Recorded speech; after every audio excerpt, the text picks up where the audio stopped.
Sit here now, Mrs. Allen. Thank you. I don't want to be any trouble. Oh, you're no trouble at all, love. Now, you just keep your pecker up as best you can. The coroner won't take long.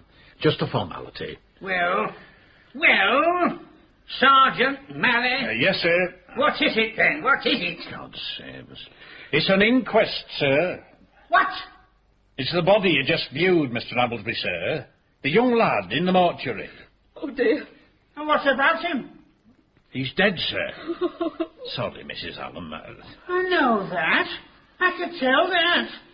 Let's get on with it, then. Dr. Ferguson? Yes. Honestly, gets worse with keeping. Doesn't know where he is half the time. Advanced senile dementia. Still, miracle for his age, I suppose. Well, I don't believe in miracles any more than I believe in him.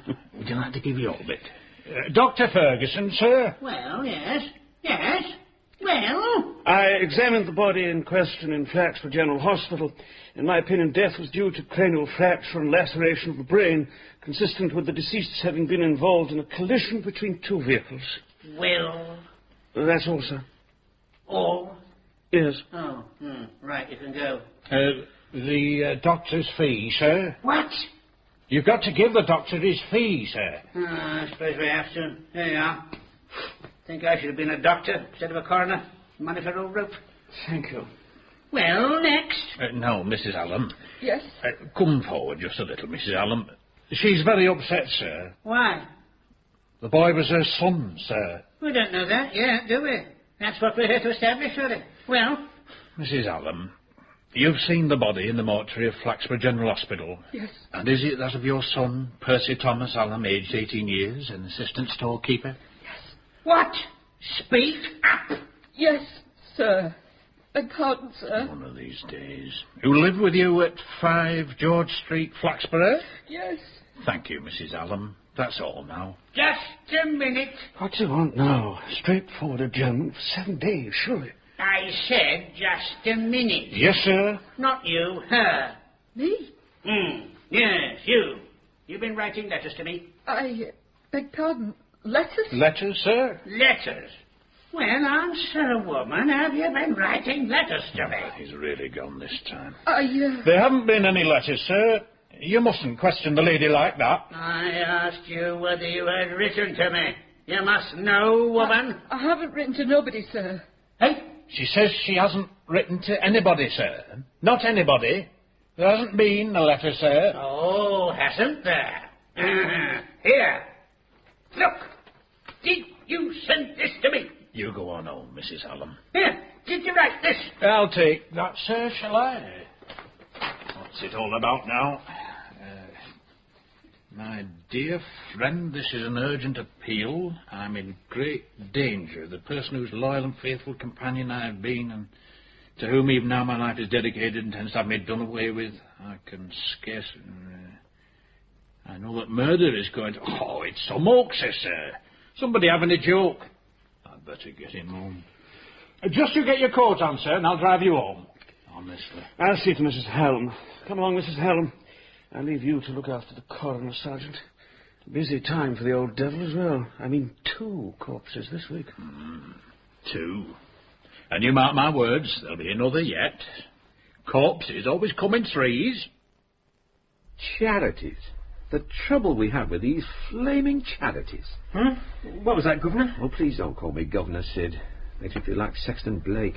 Sorry, Inspector Purbright. What I mean is, why are people involved in charities so... Uncharitable? I was going to say violent. They all seem to be at war with each other. And there are so many of them. And look at this, Sid. There are 43 known species of charity in Flaxborough alone. There are 18 doggy ones to start with. There are another 7 devoted to the welfare of other domestic animals, and 6 to the protection of wild ones. Then there are the aged, the orphans, the fallen gentlewomen, and the Society for the Christianization of Mongolia. Why do you say they're at war with each other, though? Well, they seem to suffer the same sorts of paranoia that drive countries to Armageddon. I mean, the arrangement of a flag day or the timing of a fete are every bit as bitterly disputed as an Agincourt or a Cressy. Of course, it's quite a smart thing to be on one of those committees. Oh, yes. Well, that's the trouble. Every would-be knob in town, including every single member of the town council, is on one. Still, It's the recipients I feel sorry for. The dogs, the old people. Imagine being patted on the head by Mrs. Henrietta Palgrove. What? The old people? No, the dogs. Then there are the orphans. Oh, the orphans seem able to look out for themselves. Councillor Winge is forever patting them on the head to get his picture in the paper. He's been bitten 4 times since Christmas. Have we been having complaints again? No, we're always getting complaints. There's been a change, though, and I don't quite like it. Hostilities are beginning to bear the marks of professional generalship. There's a new organisation set itself up in St. Anne's Gate, calls itself the Flaxborough and Eastern Counties Charities Alliance. Sounds very impressive. Oh, yes. And who do you think the secretary of this alliance is? Who? A certain Miss Lucilla Edith Cavell Teatime. Our Miss Teatime? Could there be another? It's our Miss Teatime, all right. Now, what's she up to this time, I wonder? Hello? Shan't be a minute. This is the Flaxborough and Eastern Counties Charities Alliance? Yes. Please sit down. I've just come. And have I the pleasure of addressing Miss Lucilla Edith Cavell Teatime? Yes, but... Mortimer Hyde. Lucy! My dear old chum. I'm come bearing gifts. Oh. This was always your tipple, I know. Highland Fling, 10 years old. Oh, Mortimer, how sweet of you to remember my little twinges. Nonsense. Any doctor would have done the same. Doctor? You're not still trying that line, are you? Alas, no. Fill gap. Not one of my best ideas. You are intrinsically too honest, my dear, ever to pass convincingly as a doctor. In any case, that bravura of yours was bound to let you down. You said so, Lucy. You said so at the time. But tell me, you haven't returned to your former occupation, have you? I told you long ago that the physically taxing life of a professional correspondent, especially one who has passed into legend, and from whom such great things are expected, is not one for a man of your years. Lucy, as I told you then, I am in my prime. Just look at me. Surely. Ah, yes, Mortimer. The looks are as dashing as ever, but the deeds expected of one in the bedroom call for a great deal of... Lucy. Dear Mortimer, you're still as handsome as a film star. But then film stars, like policemen, get younger these days. You're right, Lucy. It's just as you always were in the old days. You always knew when a game was drawing to a close. Always knew just when to blow the whistle. Before the police arrived blowing theirs. But what are you doing in life? And what are you doing in Flaxborough? And are the two connected? They are. I am here on an assignment. I am, Lucy, a dick. I beg your pardon? A gumshoe, a private eye, a detective. What an excellent use for your time-honoured and proven skills in creeping stealthily in the vicinity of bedrooms. You don't object to drinking Highland Fling from a teacup? Oh, certainly not. If you're not going to offer me your supper, a teacup will have to do. Here's to you, my dear. Here's to both of us. Tea time and hive. The old firm. Excuse me, Inspector. Yes, Sid. There's a lady here who would like a word with you. Says she's the secretary of the KKK. I didn't know the Ku Klux Klan had set up a branch in Flaxborough. Not wearing a white hood, is she? No, it's the... Oh, hang on. Here it is. Kindly Kennel Club. Huh. Hasn't got a hood on, though. Just one of those peaked hats that looks as if it's designed to deflect falling masonry. Name of Mrs. Palgrove. Oh, no. Not Mrs. Henrietta Palgrove. I didn't ask her first name. She doesn't seem the sort you'd ever call by her first name. No, she isn't. Still, better show her in. This way, Mrs. Palgrove. This is Inspector Purbright. I know that, boy. I'll come straight to the point, Inspector. Please do, Mrs. Palgrove. It is our Flag Day, and some perfectly dreadful things have been happening. Really? Oh, dear. Do sit down. Does the boy have to remain? I think that Detective Sergeant Love ought to hear what you have to say. Detective Sergeant? Doesn't look old enough to be a Boy Scout. Well, now, and What are these dreadful things, Mrs. Palgrove? Let us not beat about the bush, Inspector. Let us not, Mrs. Palgrove. My organisation's name has been brought into disrepute by a trick. A very nasty trick. Certain unauthorised persons have been passing themselves off as our flag sellers. Today, you mean? Of course, today. I have lost no time in letting you know, so you must do something about it. Perhaps you can be a little more specific, Mrs. Palgrove. Can you tell me where any of these people are operating? No, I cannot. You haven't actually seen any of them yourself, then?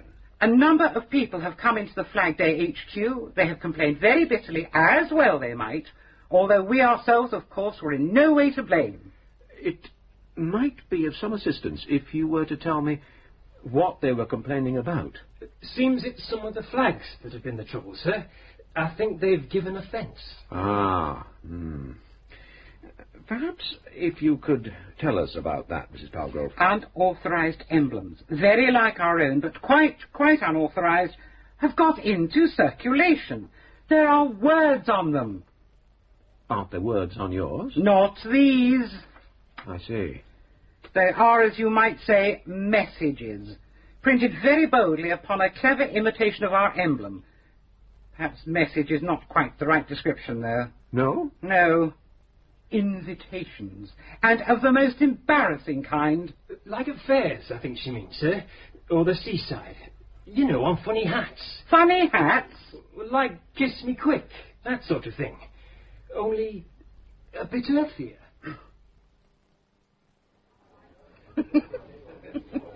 Oh, I say, you are awful. I know I am, dear lady. Large brandy water, please. But why do you say so? Well, there, that badge you're wearing. Well, really, I never did. Here's your brandy. What a thing to be wearing. Yes? Why, I bought this from a flag seller. Some charity for the aid of man's best friend, I think. Is that what they call it? Take it up and have a look at it. The water's in a jug. Oh, certainly. I can't think what... Well, it says you've got a... Well, great big... Good heavens, so it does. And that you can... Well, really. I thought I'd been receiving some strange looks. Well, I should think so, with an advertisement like that on your lapel. Bragging about... Well, I mean... Yes? And what do you mean? Well, people... Women would be wondering if it was true, wouldn't they? Yes, I suppose they would. I wonder if you'd care to join me in a drink, my dear. Oh, well... And tell me, my dear, are you wondering if it's true?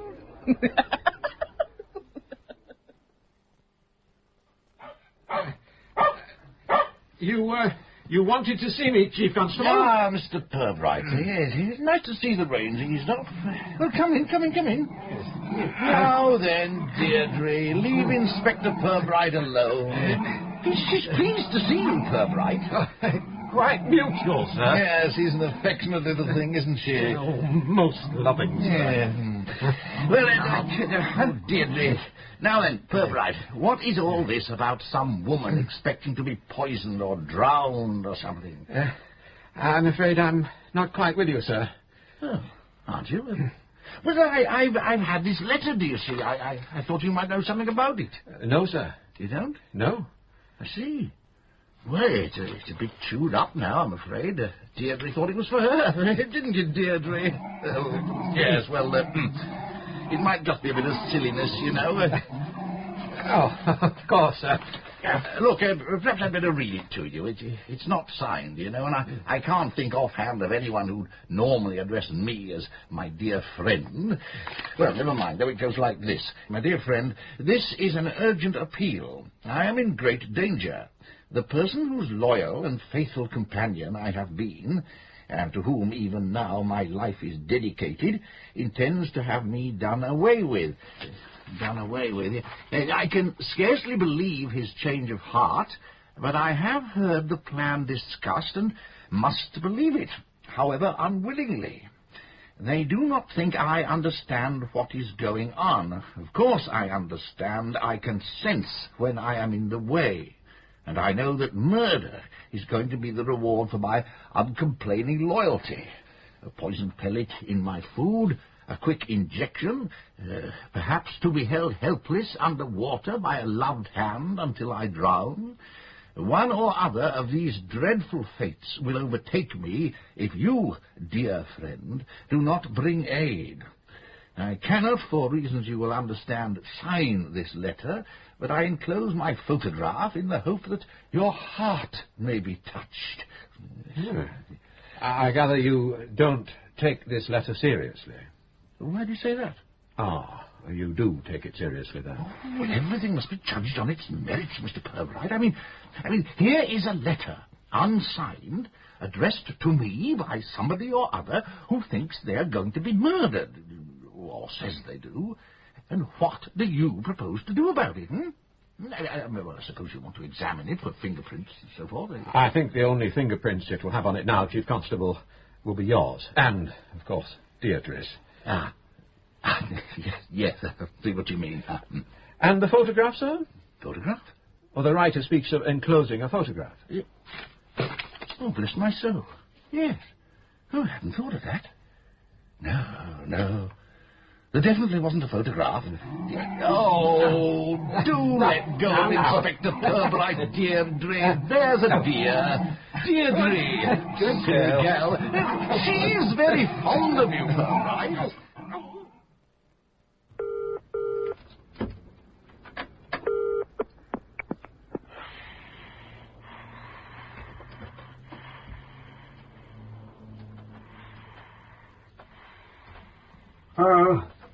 Dover? That's right. Hastings here. All right if I make my report? Just a minute. Well, yes. I commenced observation of Calais at 08:20 hours when she left the house accompanied by a large dog. She went to a park near the river, apparently in order to let the dog have some exercise and relieve itself, which it did. Was it liver and white? I didn't actually examine it. Dog, liver and white. Oh, the dog. Yes. Fine animal, didn't you think? Most captivating. All right, carry on. Calais remained in the park until 09:30 hours. It was raining heavily for part of the time, and... You didn't let the dog get wet, did you? No, she took it into a shelter, the only shelter, and sat there until the rain stopped. I was able to observe that no one made contact with the subject while she was in the park. Afterwards, she went into several shops and returned home at 0:10:15 hours, when I took the opportunity of returning briefly to my hotel and changing her dry clothes. Well, go on. At 1100 hours, Calais came out of the house and continued on foot into town. She entered a tea shop called the Willow Plate and was joined almost immediately by a woman whom I suggest we codename Dieppe. What did she look like? Brilliant table legs, poor soul, but a vivacious manner, spectacles of a somewhat bizarre transatlantic cast, light fluffy hair, low voice, 35 or so. I think I know who it was. A vodka and lime sort of woman, a virgin for a ducat. That need to be offensive. Offensive? Never mind. Go on. Did you hear what they were talking about? Well, some of it, certainly. I succeeded in finding the seat in the next alcove thing to theirs. It is that kind of tea shop, you know. And I was able to take notes of parts of the conversation until nearly 1200 hours, when they left separately. Calais was very difficult to hear. Dieppe was not. I received what you might call the drift. Shall I summarise it for you? I simply want to know what arrangement they made. I take it that an arrangement was made. Oh, yes, indeed. Briefly, it is this. Dieppe is to travel this afternoon to Nottingham. What is Nottingham the code for? Well, nothing. Nottingham is just Nottingham. Oh. So long as we know. She's going there today by train. She'll book a single room at the Trent Towers Hotel, but in Calais' name, not her own.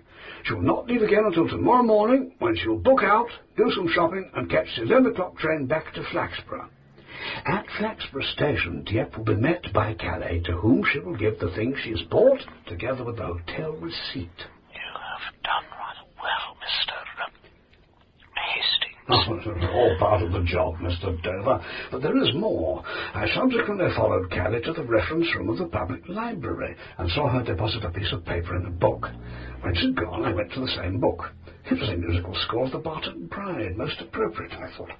It was a message to Folkestone, which read, "All fixed for tonight, wait at cottage." Yes. Excellent. And you know where the cottage is. You remember my directions. Clearly. And you know what you have to do. I do, and I'm fully prepared. My camera is loaded and I'm straining at the leash, as they say. Then be sure you do it. Hello? Dover? Hello? Got to go to Leicester tonight. Leicester? Why should you want to go to Leicester? I don't want to go to Leicester. I said I have to. Business. Funny business. And what's that supposed to mean? You'll be late back then. Oh, Lord, I'm not dragging back here the same night. I'll stay over. Perhaps Tony can put me up. Tony? And he's with Hardy Livingstone. You know him. Drives a Porsche. You can't just drop in on people like that. They aren't hotel keepers. Tony won't mind. His wife won't either. And what is it you're going to do in Leicester? Oh, something to do with machinery. Wouldn't mean anything to you. It means something to me that without any warning you clear off to stay with some people or other I've never heard of. But you have heard of Tony. Tony Wilcox. Bloody hell, you met him at the firm's dinner a year ago. 2 years, maybe. 2 years ago? Yes. You went on your own 2 years ago. I was having that sinus operation. Well, 3 then. What the hell does it matter? Quite a lot, judging from the way you're taking refuge in bad language. It's the same when you have something to hide. Oh, for crying out loud, woman!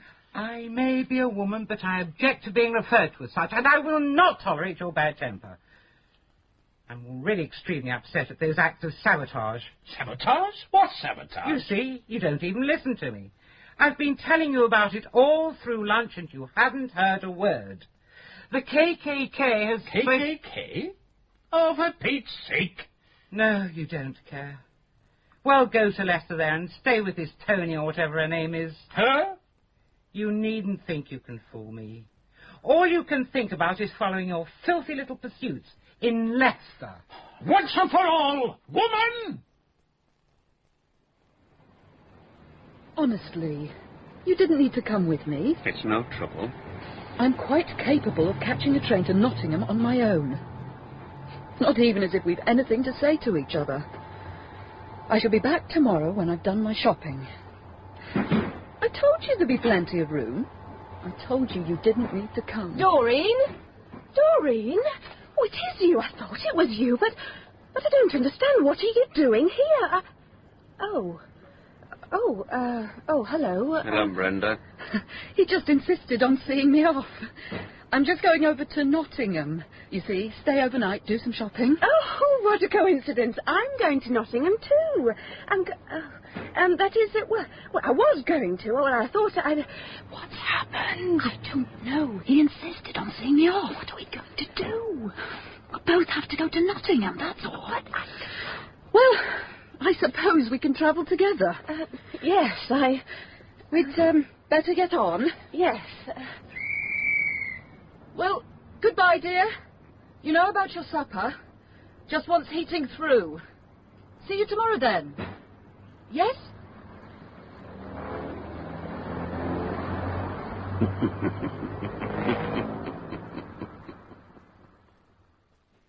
Sid, do you happen to know of anyone in this town who goes in fear of assassination? Oh, well, let's see now. Oh, yes, I can think of 8 or 9. Well, somebody's been writing to the Chief Constable. There, on the desk. Have a look. My dear friend. Murder. Poison pellet. Quick injection. Well written. That shortens your list, does it? Does away with it altogether. None of the ones I know could have put this together. Not on their own. The paper's a bit out of the ordinary. Classy. You could try Dawson's later. See if they stock it and if they can remember who's bought any. It's more likely a hoax than not, but we'd better check it out. Do you know, I reckon a woman wrote it. You think so? Well, look, I mean, things like loyal and faithful companion, see?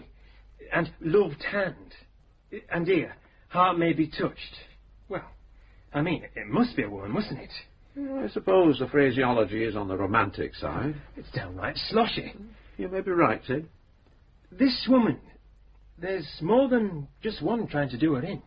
Here, you see, they think I do not understand. That's what she says. They So there must be two of them. At least. Oh, aye, well, I don't know, though. Two's the usual, surely. The husband and his bit on the side.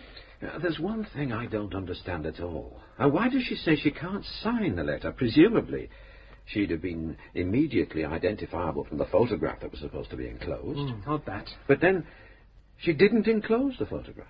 Though there are holes at the top corner, like pin marks, as if she'd pinned it on, then took it off. Well, she must have changed her mind. Possibly. Unless somebody tampered with her mail. Ah. There you go. Evening, Sergeant Malley. Now then, young Sid. I've got something here as I thought might interest you two. Well, what's that, then? Well, a letter. Or rather, a pair of letters. 2 letters? Matching pair. First one was written to old Amblesby, the coroner, asking him for help. Well, I mean, who in the right mind would ask that old fart for help? Especially if they really were going to be murdered. Murdered? Exactly, he said. I thought it was just an hoax. I was going to chuck it away and then blow me, but Jack Lynch said it to the citizen, just pops in with another letter.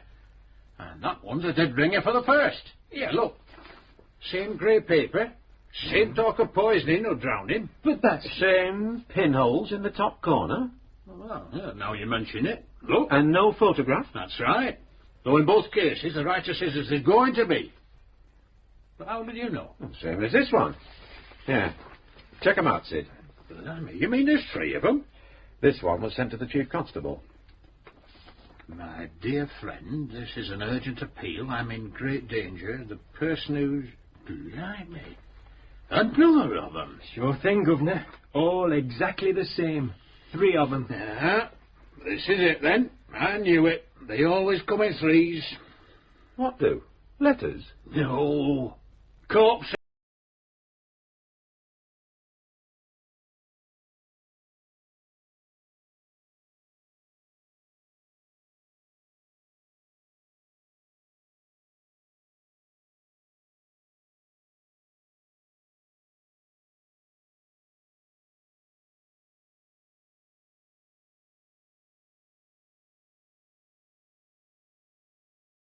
Charity Ends at Home by Colin Watson was dramatised by Christopher Dennis.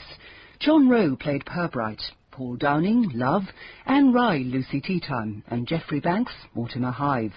Robin Polly was Mally, Graham Roberts, Chubb, Russell Dixon, Ferguson, Tricia Wilcox, Mrs. Hallam, Rosemary Chamney, Mrs. Paul Grove, and Catherine Hunt, Helen. The director in Manchester was Tim.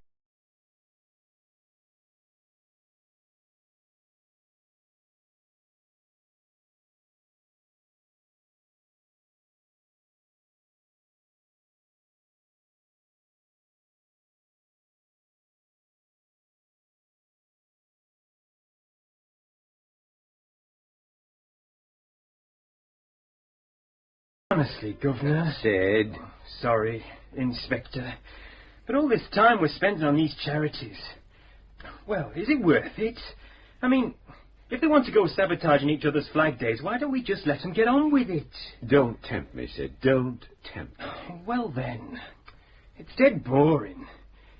Shouldn't we drop it for now and start trying to trace the woman that wrote that letter saying she was going to be murdered, drowned or whatever? No, you can check out the notepaper later, but we've absolutely no time to go chasing after naughty letter writers. Oh, well, I could just do with a nice juicy murder. The way these charity people carry on, it may well come to that yet.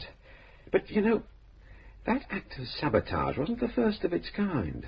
There have been other attempts to embarrass and discredit a number of local charities. Now... what does that remind you of? Dunno, Inspector. It's not a thing we've much experience of in Flaxborough, but in London and a number of other cities, it's a growth industry. Forgery? Not beyond the printing of fake flags and badges. Protection rackets, Sid. Hey, wow, do you reckon? Here in Flax? I don't know yet, but... Do you mean they could be going around shooting places up? Smashing? No... we'd have heard. I wasn't imagining big black limousines and Tommy guns. It isn't usually like that anyway. If they want money, say, from a restaurant and the owner quibbles, they don't have to smash the place up. All they have to do is dock to the food, drive the customers away. I see. Well, those forged KKK badges with the lewd and rather risible suggestions printed on them were designed to do just that. I've seen Mrs. Palgrove call them. And so they would be, to the sort of person who might regularly contribute to the Kindly Kennel Club. Ah. So the charity that was doing the sabotaging might expect to get more dosh the next time their day came round. Or somebody wanted the KKK to toe the line. What line? Yeah, well, that's what I'm pondering. Now, this Flaxborough and Eastern Counties Charities Alliance now. You better look into that. Find out what Miss Tea Time's up to.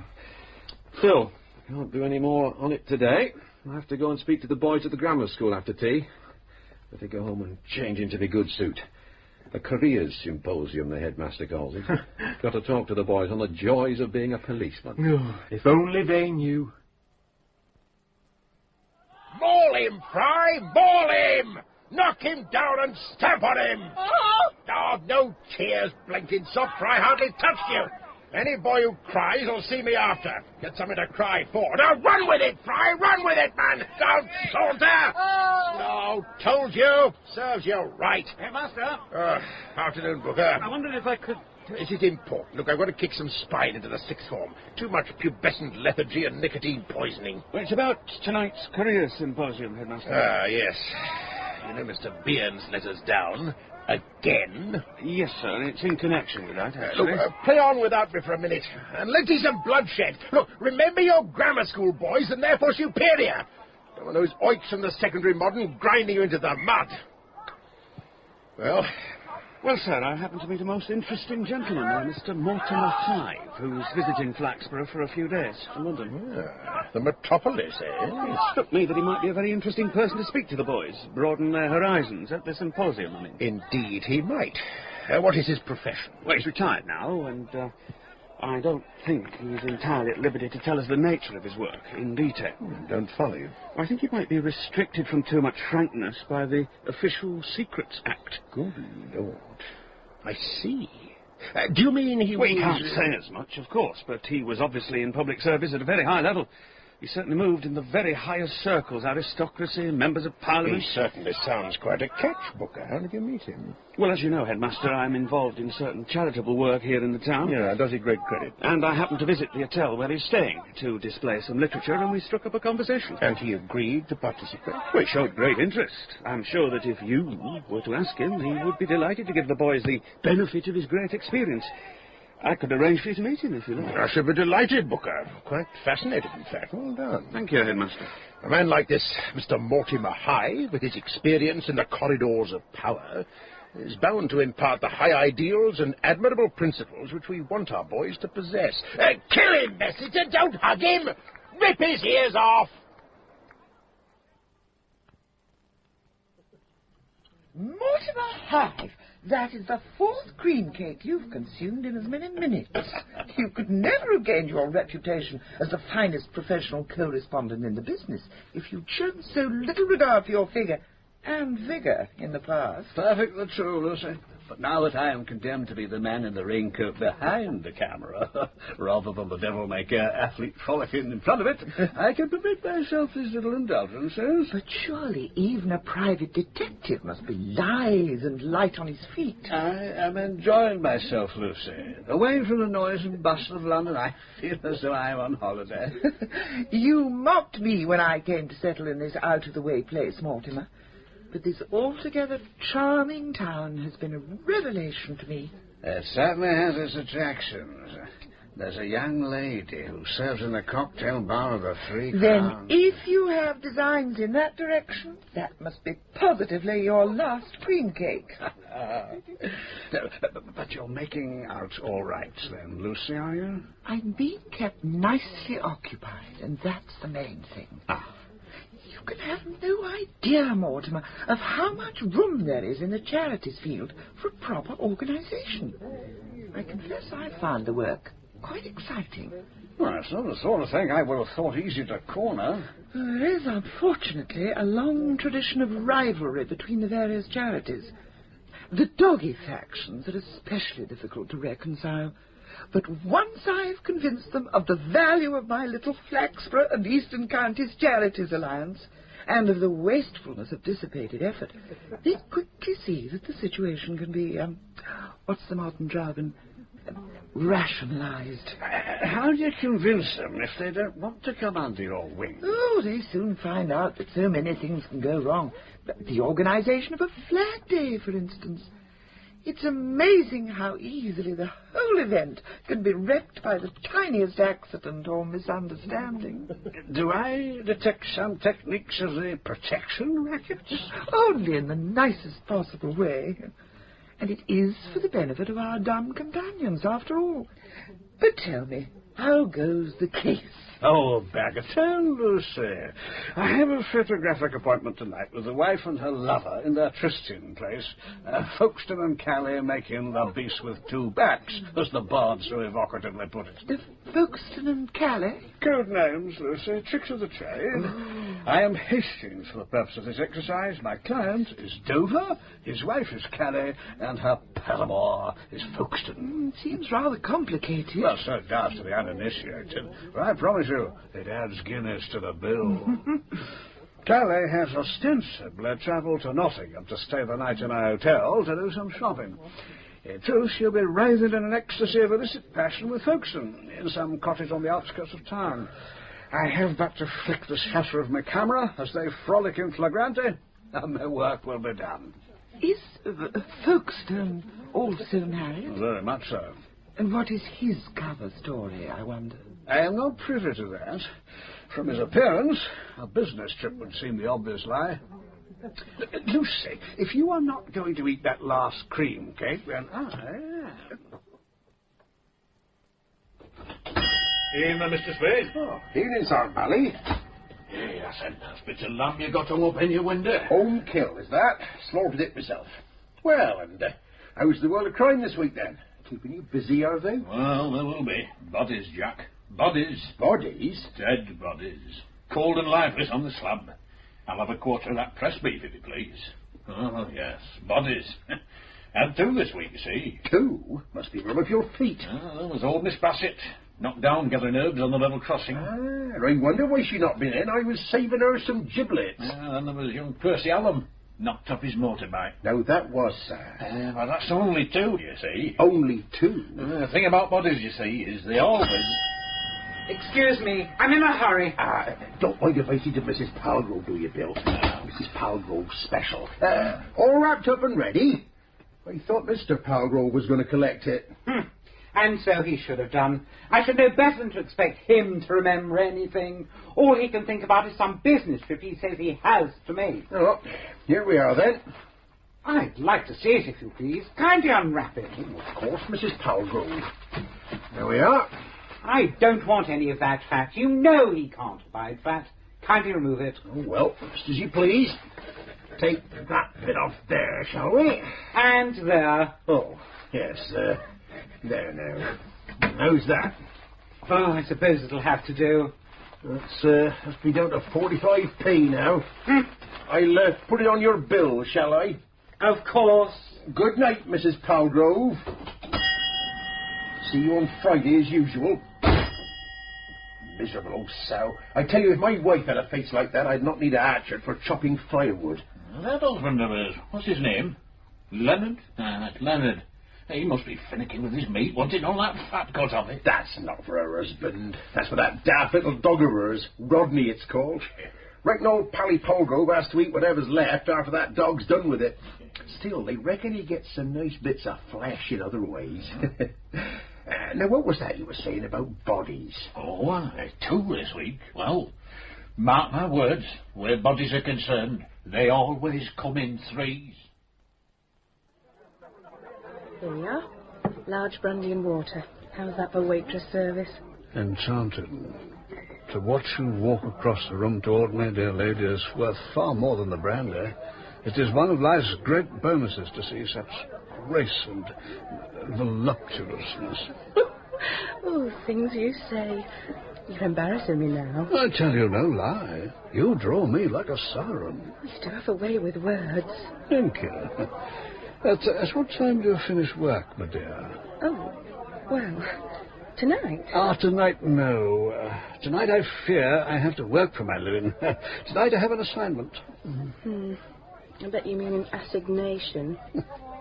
Alas, no. Definitely an assignment. Regular man of mystery you are, and no mistake. Oh, my indeed. I can usually tell what my customers do. I mean, there's Mr. Harrison over there, always ever so smartly turned out. Tell at a glance what he is. What is he, my dear? Rat catcher. But what are you, I wonder?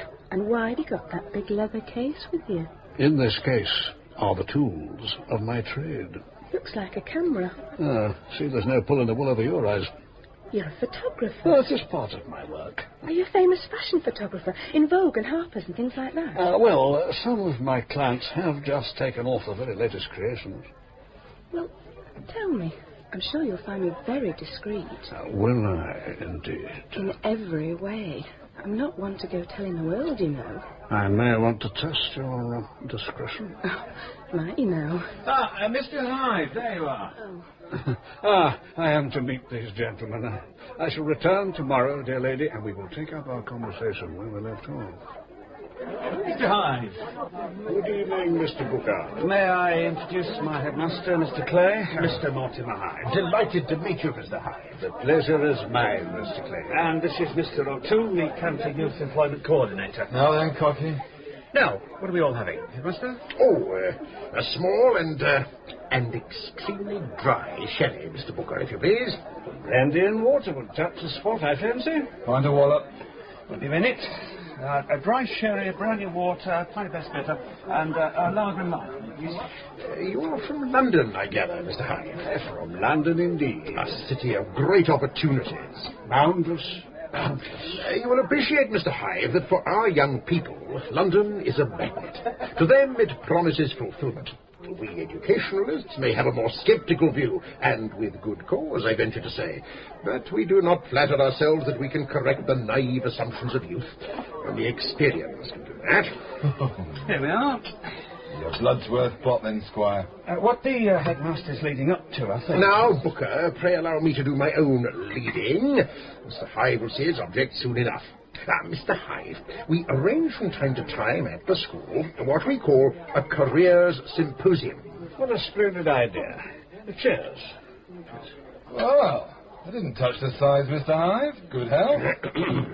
It is attended by boys of the 5th and 6th forms, and they're able to put questions to representatives of a variety of professions whom we invite as guests.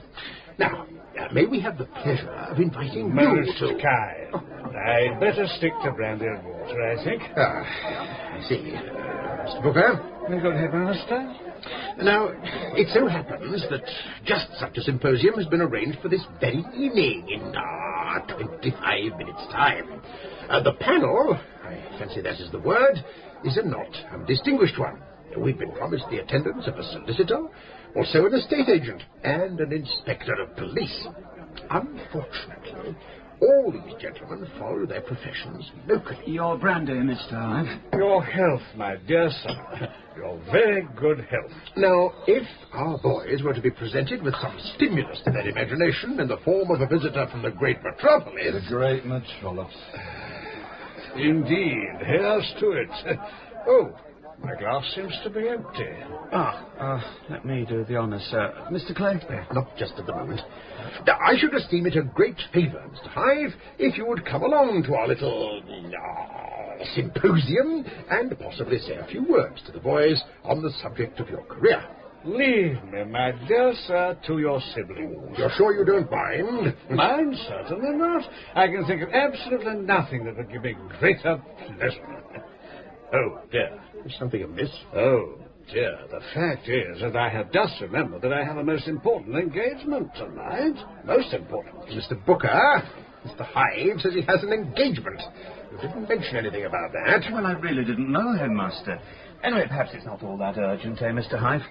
Oh, here's your brandy. The boys will be most disappointed. Is your appointment fixed for any particular time? Well, it's true that I have a little time in hand, but... The school's very near. There will, of course, be refreshments. Cocoa. Seed cake. You tempt me. Indeed you do. I remember something my old headmaster said to me during my last term at Harrow. Never hesitate to hand on the lamp hive, for it will burn all the more brightly if you do. How true. So what do you say then, Mr. Hive? Of course you will. Did I drink that last brandy? Oh, dear. I'll get you another one. For the road, you know, for the road. The night is young, damn me. I really think I should pass on the lamp, eh? I'm a very easily persuaded fellow. Splendid. Incidentally, I should be rather interested, purely for introductory purposes, the boys, you know, to hear what your profession actually was. I believe you're retired. On the insistence of my doctors. Certain occupational maladies, slip disc, sciatica, things like that. I believe that the work was, to some extent, secret. Oh, very. Goes without saying. Discretion, absolute priority. And I believe you moved in quite exalted circles. My code forbids me to reveal. Of course. But there was frequently a coronet above the bed. Good Lord. Except when I was working abroad, of course. I see. You mean your work took you abroad a great deal? I seldom slept in my own bed. Fancy that. I should be surprised if in so long a period you've not received some tokens of official recognition of you. Various little trophies have come my way, you know. Oh, I say, is this for me? Cheers.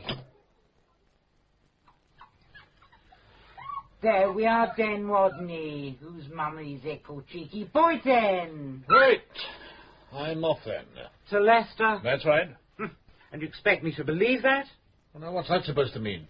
I don't suppose you fed the goldfish? Of course I haven't fed the damn goldfish. You won't even catch me going out there. What do you want to keep the goldfish in that damn silly well for? And all those gnomes, it's like a fairy bloody grotto out there. You're always bad-tempered and uncouth when you've something to hide. Something to hide? What could I possibly have to hide? I don't know her name, and I really don't want to. Her name? Whose name? Whoever it is you're indulging your disgusting habits with tonight. Oh, don't be some bloody stupid woman. How dare you call me woman? What else can I call you, you dirty-minded, gossip-mongering woman? I have a mind. Don't you threaten me. Don't you dare raise your hand to me. I'll do as I damn well please in my own house. Very well, boys. Settle down, please. Now, Mr. Hideaway, the estate agent, Mr. Scorp, the solicitor, and Inspector Purbright of the Borough Constabulary have all done us the honour of making previous visits to us, and I hope you've thought of some intelligent and interesting questions for them.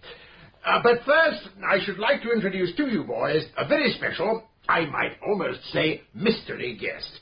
He is the gentleman you see sitting next to our ever-helpful friend from the Ministry of Labour, Mr. O'Toole. I refer to Mr. Mortimer Hive. You must come and entertain me with your bee impersonation tomorrow morning, Fry, straight after assembly.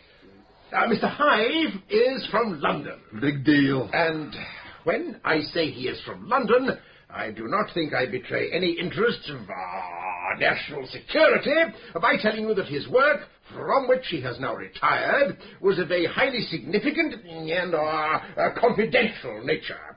I am right, am I not, Mr. Hive? Yea, verily, yea, verily. I shall ask Mr. Hive to address us in a moment. But first, a few questions for our local experts. Now, you may ask these gentlemen anything you like, provided, I say, that the question is relevant to the matter of employment. Now, what I do not want to hear, and I can assure you that Mr. Booker will not want to hear them either, are questions of a fatuous or provocative nature. You know what I mean, and Mr. Booker knows what I mean. Very well, then. First boy. Please, sir, could the inspector tell us what his job is worth? Salary, I mean, sir, and perks. Well, of course, you have to remember that to begin with... No, darlings, I do not think we should frame our questions in such a personal, directly personal form. If, as you very reasonably might, you wish to learn the scale of emoluments in the police force, I feel sure that our good friend Mr. O'Toole will be pleased to provide you with the appropriate literature. Chapter and verse, Cocky. Next question. Please, sir, Do you think the gentleman from London could tell us something about employment prospects in his own line of business? Whatever that is, sir. Thank you, Fry. Mr. Hive. Mr. Hive. Hey, sailor. You're wanted on deck. What's the bird, dear lady? And you too, sir, no need to dress. Excellent. No embarrassment, I beg it. I hope we're not... Good Lord. Where did all these boys come from? Soldier, as a new... Boys. They're bundles of boys. My God, it isn't a choir, is it? All right, Cocky, you can do it. School, speeches, usual guff. You, now. Thank you, my good sir. You're an officer and a gentleman. Say no more. Boys, no, gentlemen, when your headmaster here... That's the Inspector! ...was kind enough to ask me to come along and present your prizes today, do you know what I said to him? The very first thing I said? You don't? No? Well, never mind. You see, in the great game of, Now, there's just one thing that I want to... all-important thing. Winning, you see. Not the main thing. Prizes, you see. Some people don't want them. People with prizes didn't want them in a game of life. See, they sent for me. Hive, they said. Important people, man. Oh, very important. Rub shoulders with aristocracy. Not just shoulders either. No, never mind that, Hive. I do mind that, though. And that was it. Token, appreciation to show. I'm beautiful memories. You ever seen a birthmark? Exact shape of Statue of Liberty? Torch and all? No? All right. I have. In the game's life. On Lady Felicity Hoops' left buttock. No, as well. Right buttock. Yes. A lovely woman. Dead now. Tragic. In the midst of life, you know. Oh, this is man said. And that concludes our little symposium for tonight. Thank you, boys. Will you file out quickly and quietly, please? For heaven's sake, Booker, get him off the premises. And I shall want to see you about this tomorrow. Yes, headmaster. It's heavy. Let me help. Leave him to me, gents. Used to it. One of the fraternity. Some of my best friends, etc. I'll get him out of the way for you. Birds of a feather. Come on, Cocky. Up you come. We're going on somewhere, are we? Lean on me. Where's my camera? Hey, you. What have you done with my camera? What? Camera, I had a camera. I needed, you see, most important. For important assignment. Where's the camera? What is it now? He says he's lost his camera. I saw no camera. He was carrying a sort of suitcase thing when we were in the hotel. Well, he hasn't got it now. Well, I can't help that. He must be got out of the school. I rely on you to see to it. A little refreshment before you leave, Inspector. Thank you. By the way, Mr. Escort, Mrs. Wilson's excellent concoction is doubtless awaiting us in the common room. You must have left it in the pub. Pub? 3 crowns just round the corner. I'll show you. The pub. I have discovered, my dear sir, in game's life, that all problems can be resolved, all losses made good, if I can only find the right pub.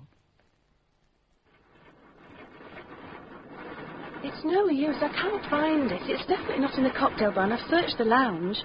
I'm not going in the public this time of night, but he wouldn't have been in there anyway. What's he doing now? Trying to get his car started. Mr. Hyde, you can't go driving tonight. Coward stuff. Let's get the bonnet up. Have a look. To be there. Where? Lips of serial confidentiality and discretion guaranteed. 24-hour service. Must get there tonight. Somebody's nicked your distributor. Is that bad? You could say that. There must be there. Well, Squire, this was deliberate. Wherever it is you were going, somebody doesn't want you to get there. I shall not defeat Hive. I've never fallen down on a case. Steady. Very well, then. I shall walk. Where you going? Forward, into the valley of death and so forth. Forward, onward, Hive, onward, duty calls. Right, madam. Now don't you upset yourself any more. I'll get some men over there straight away. Constable! Morning, Sergeant Malley. Lovely day. Never mind that now. Has Inspector Purbright come in yet? Dunno, Sarge. I'll go and look in his office. You get a couple of the lads and get off to this address straight away. What is it, Sarge? Unless I'm very much mistaken. Body number 3 has just turned up. Charity Ends at Home by Colin Watson was dramatised by Christopher Dennis. John Rowe played Purbright, Paul Downing, Love, Geoffrey Banks, Mortimer Hive, and Peter Wheeler, Clay. Russell Dixon was Booker, Anne Rye, Lucy Teatime, Rosemary Chamney, Mrs. Palgrove, and Robin Polly, her husband. Catherine Hunt was Helen, David Bond O'Toole, and Chris Hargreaves, Fry. The director, in Manchester, was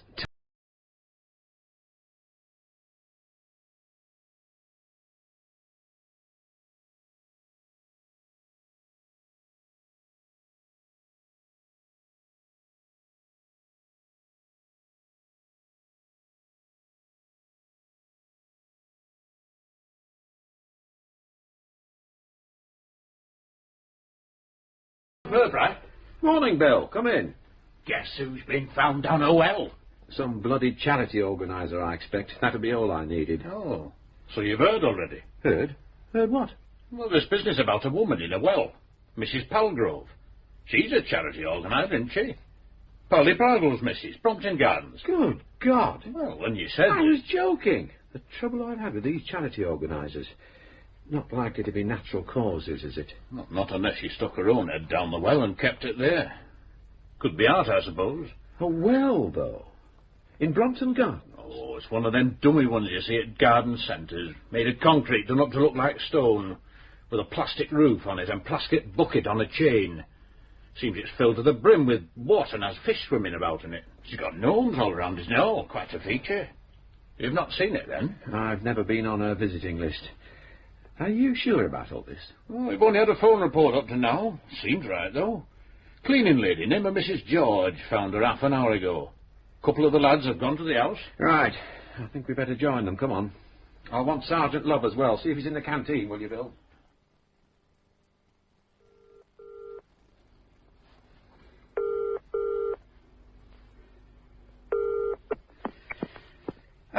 Is that Dover? Hastings, I suppose. Correct. I thought I told you not to ring at lunchtime. It's not convenient. Yes, I'm sorry, but I thought you'd want to be told as soon as possible about something rather disastrous. How do you mean? Well, last night, naturally. I mean, contretemps is scarcely the word. As if it weren't enough to have my camera stolen and my car sabotaged. Camera? Car? My dear sir, you don't know the half of it. I still don't know what they did to the car, but it certainly wouldn't start. I just had to abandon it and set off for that benighted, blasted cottage on foot. What? I walked. It was about 10 miles and singularly rough going. It's 4, actually. Heavens, there was no need, man. I'd never have expected you to walk. I am not in the habit of quitting a job just when it's becoming difficult. All right. What happened? My report follows. At approximately 21:30 hours, I proceeded on foot to the premises at Hambourne Dyke, where the subject, Calais, was understood to have arranged a rendezvous with Folkestone. I arrived at approximately 22:30 hours and commenced observation. A car, which I recognised as Folkestone's, was standing in a concealed position at the side of the cottage. Investigation revealed no other vehicle. For heaven's sake, can't you shorten this a bit? In matters such as this, one cannot be too fastidious regarding detail and accuracy of the evidence. I might add with respect that if anyone knows how an inquiry agent's report ought to be framed, it is surely an experienced and conscientious inquiry agent. All right, get on with it then. Very well. No other. Oh, yes. I noticed signs that the premises were occupied. Lights were on in 2 of the rooms, one at the front and one at the rear of the house. The curtains of both rooms were drawn. This made observation difficult, but in each case I was successful in obtaining a view of the interior through a gap in the aforementioned curtains. I established by this means that the room at the rear, which I confirmed as being a bedroom, had at that time no occupant.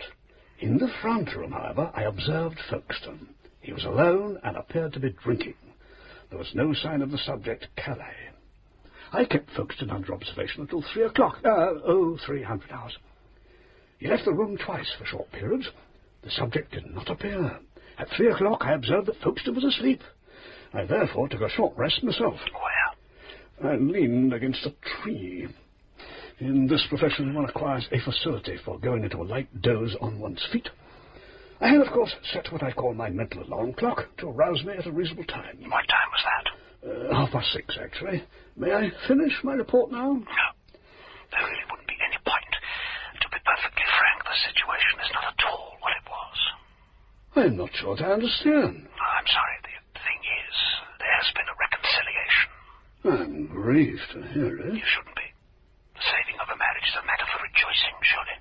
I hope I've not failed to give satisfaction. I've taken a great deal of trouble, if you don't mind my mentioning it. Not at all. You've done splendidly. Well, that's most kind of you. I do hope you understand, though, that in this field of work, a single setback must not be regarded too pessimistically. Folkestone is not necessarily a broken reed, you know. He and Calais will no doubt arrange other nights of illicit dalliance, and you'll have the evidence you require. If I might presume to advise a little more patience. No, you might not. I wish nothing further done in the matter. Just as you like. You may as well return to London at once. I think, in fact, that would be advisable. I'm sure you have plenty of other work to get on with. You could leave today. Do you think you could prepare your account before you leave? Well, I think I can manage that. Good. Well, leave it in a sealed envelope with my name on it in that little shop near the station, the one I told you about. And whatever you do, don't post it. Oh, incidentally. Yes? This isn't important in the least, but I just wondered if you happen to learn our friend Folkestone's real name. Oh, no, I never actually heard anybody call him anything. Doesn't matter at all. I couldn't care less now. Are you getting the car put right? A garage is working on it. It seems the distributor had been removed. Vandals, I suppose. I shouldn't wonder. That's fine. Don't forget to put it on the bill. And thanks a lot for everything. You just get off back to London then. Goodbye. So that's that. You're an odd sort of bird, Mr. Dover, or whatever your name really is. Whatever made you pick this car, Sid? We've only got the two after all, and there's not much to choose between them mechanically. They're both overdue at the knacker's yard. It's just that the chief constable's been using the other one, with his entire gaggle of Yorkies. Smells like a dog basket. Enough said. Turn right here, young Sid. I know. Right. You plain-clothes fellas forget where places are, that's all. Too long off the beat. I must say, there's some very nice houses round here. Oh, aye. Debtors' row, they call this. Ever so posh. You got to have a mortgage the size of the national debt just to own a dog kennel up round here. Very appropriate. Mrs. Palgo being one of the town's chief doggy people. Oh, that reminds me, Governor. Don't call me Governor, Sid. Sorry, Inspector. But, you know, I was trying to find out about that grey notepaper. The stuff them letters were written on. The ones about being murdered. All right. Well, I found out that Dawsons are the only people that sell it. All right. I can only think of 3 people who bought any. Well? One of them was Mrs. Palbrook. Ah. Well, then. Very interesting, I thought. If she wrote appealing for help because she was afraid of being murdered, drowned, and now she's... Now, we mustn't be too quick to jump to conclusions. Oh, even so. As you say, even so, it could be that you've put us onto something important, Sid. Oh, thank you, Gil. Inspector. Hey, you. Are you addressing me, young fella, my lad? Yeah. You were the one who's come to talk to us last night at that meeting last night, weren't you? You were the one that was pissed. Why, what? Mr. Clay said I'd find you in or outside the 3 Crowns. He was right, wasn't he? The fact that you have accosted me on the threshold of the hostelry you mention does not mean that I was either coming out or about to go in. And, who, pray, is Mr. Clay? The Beak. The Beak? What, you mean the magistrate? No, the headmaster. Ah, yes. I dimly remember the headmaster. Should think it is only dimly and all. You was bottled. He sent you this, told me to fetch it to you. It's a camera, I think. Ah, my camera. Well done, young fella, my lad. You what? Here. I insist on rewarding you. Here's a penny. A penny? Cut along then, young shaver. You'll just have time to catch the tuck shop before letting. Blimey. You're crackers. By the way, where did this turn up, do you know? Cupboard somewhere. At the school. Huh. Blimey. You'll have to excuse me. You won't make a mess, will you? I've got to get along home now. Ah, now you'll be Mrs... Mrs. George. I help here, but I shall have to be getting back. I see. I shan't keep you long, Mrs. George. There are just a couple of things I'd like to ask you, though. Oh, well, was it you who telephoned the police station this morning, Mrs. George? Yes. I couldn't think what else to do. Then I wonder if you'd mind telling me exactly what you found when you arrived. You'd come to help with the housework, had you? That's right. I come every day and give a hand. This morning the bus was a bit late, but even so, I don't think it was quite 9 o'clock when I got here. I went round to the kitchen door, expecting it to be open as usual. Open? Well, not open. Unlocked, I mean. Anyway, it wasn't. So I knocked a few times and waited about a while, but nobody came. So I went to the big door and rang the bell. Well, still nobody answered, and I couldn't hear a sound inside, and I thought, funny, 'cause Mrs. Palgrove hadn't said anything the day before about going away, which she would have done, of course. Of course. Well, I thought I'd better give them a few minutes, just in case. So I started to walk about a bit outside and look at the flowers. Of course, it was then that... Yes, Mrs. George? Yeah, well, I mean, there she was, sort of doubled over the wall of that well thing. Half of her outside, the other half inside, right in the water. Arms, shoulders, head, right under. And then fishes swimming round in her hair, in and out. Did you pull her out of the water? I didn't seem able to manage it. She's quite a big woman, you know. It was very sensible of you to telephone. I tried to get her out. I tried always. It was no good, though. I mean, people are a lot heavier than they look, aren't they? Especially when they're lying awkward. Well, anyway, I just couldn't. So I ran down to the phone at the corner. It seemed the best way. I mean... Of course. By the way, how did you get into the house eventually? Get in? Well, you did open the door to us. Yes. Well, one of the policemen who came found the window open, and he got through. A nice young man. Big. With a red face. Constable Pook. I thought he must be. Must be what? A Pook. Well, I've known quite a lot of his family. They've all got that same shaped head and red shiny face, even the women. I thought he was a Pook. Ah. He said it would be all right to come in, though. I suppose Mr. Palgrove is away from home, is he? Oh, I don't know. I mean, he's not here now, and it's not usual for him to leave for business until, an hour or more after I arrive. The other policemen wanted to know, and I told them the same. They'd most likely know at his office. I mean, you could try his office. I could, couldn't I? All right, Mrs. George, there's no reason why you should stay any longer. You've been most patient. Right, then. I'll get off.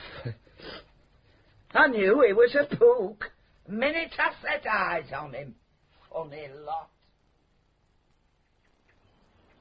Constable Pook. Sarge? I don't suppose you thought to contact the doctor? On his way. Wonders will never cease. How long do you reckon she's been dead? Oh, hard to say. Well, I'd have thought you'd know about these things. You've been coroner's officer. I mean, an hour? 2 hours? More? Oh, yes. A lot more than 2.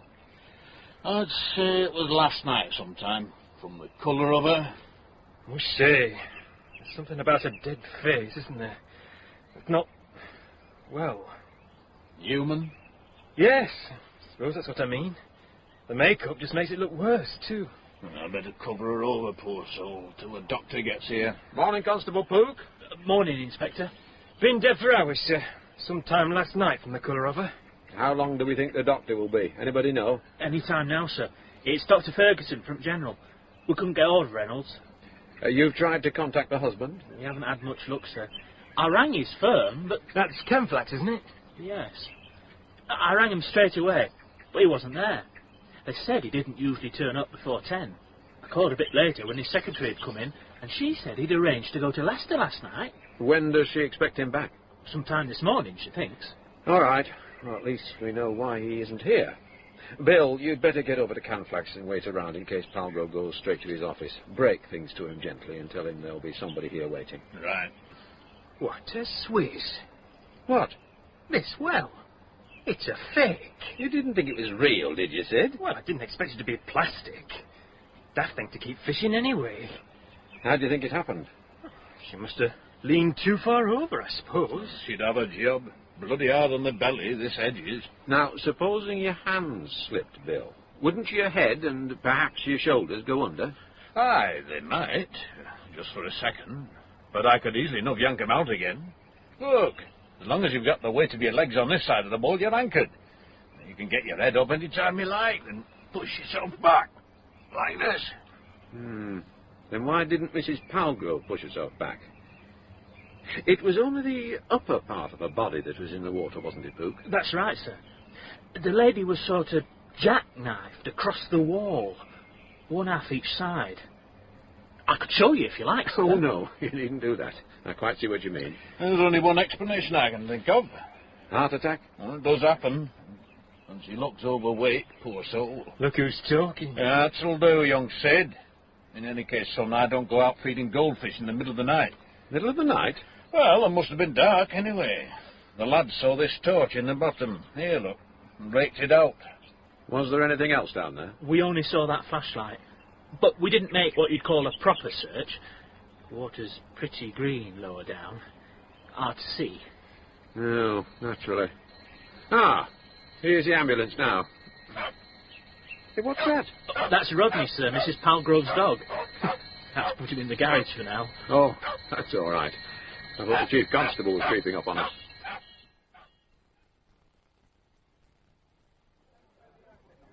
There you are, then.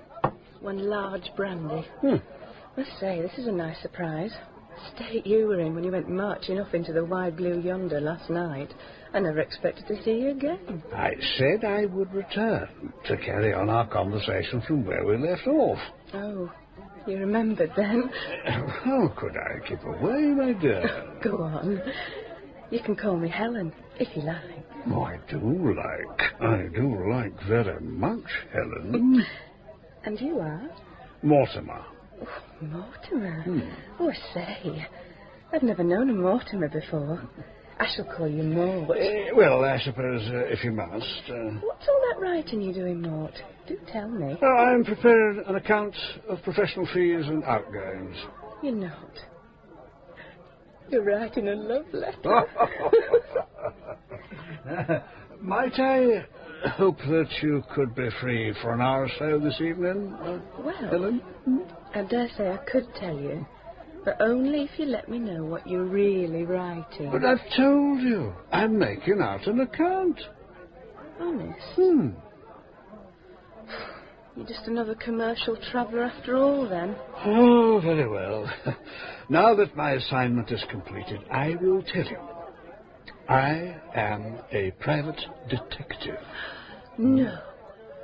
Go on. Oh, get away. You're pulling me leg. I'm not pulling your leg, though I do hope to have the opportunity. I am what I say I am. A private eye? If you wish. A dig? Well, in the manner of... Oh, I say. The fact is that I undertook a certain commission that brought me to Flaxborough. My inquiries are complete. My client is satisfied, so now the bill. And a night off by the sound of it. Exactly. At what time will you be free? Well, I can't actually. Not tonight. Oh. It's my day off tomorrow, though, if you're still here, I mean.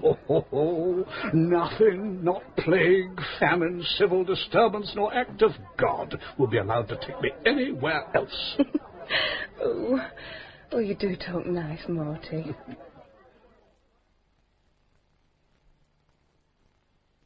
Mr. Palgrove's here, sir. Oh, Mr. Palgrove, I'm afraid this is a rather sad homecoming for you, sir.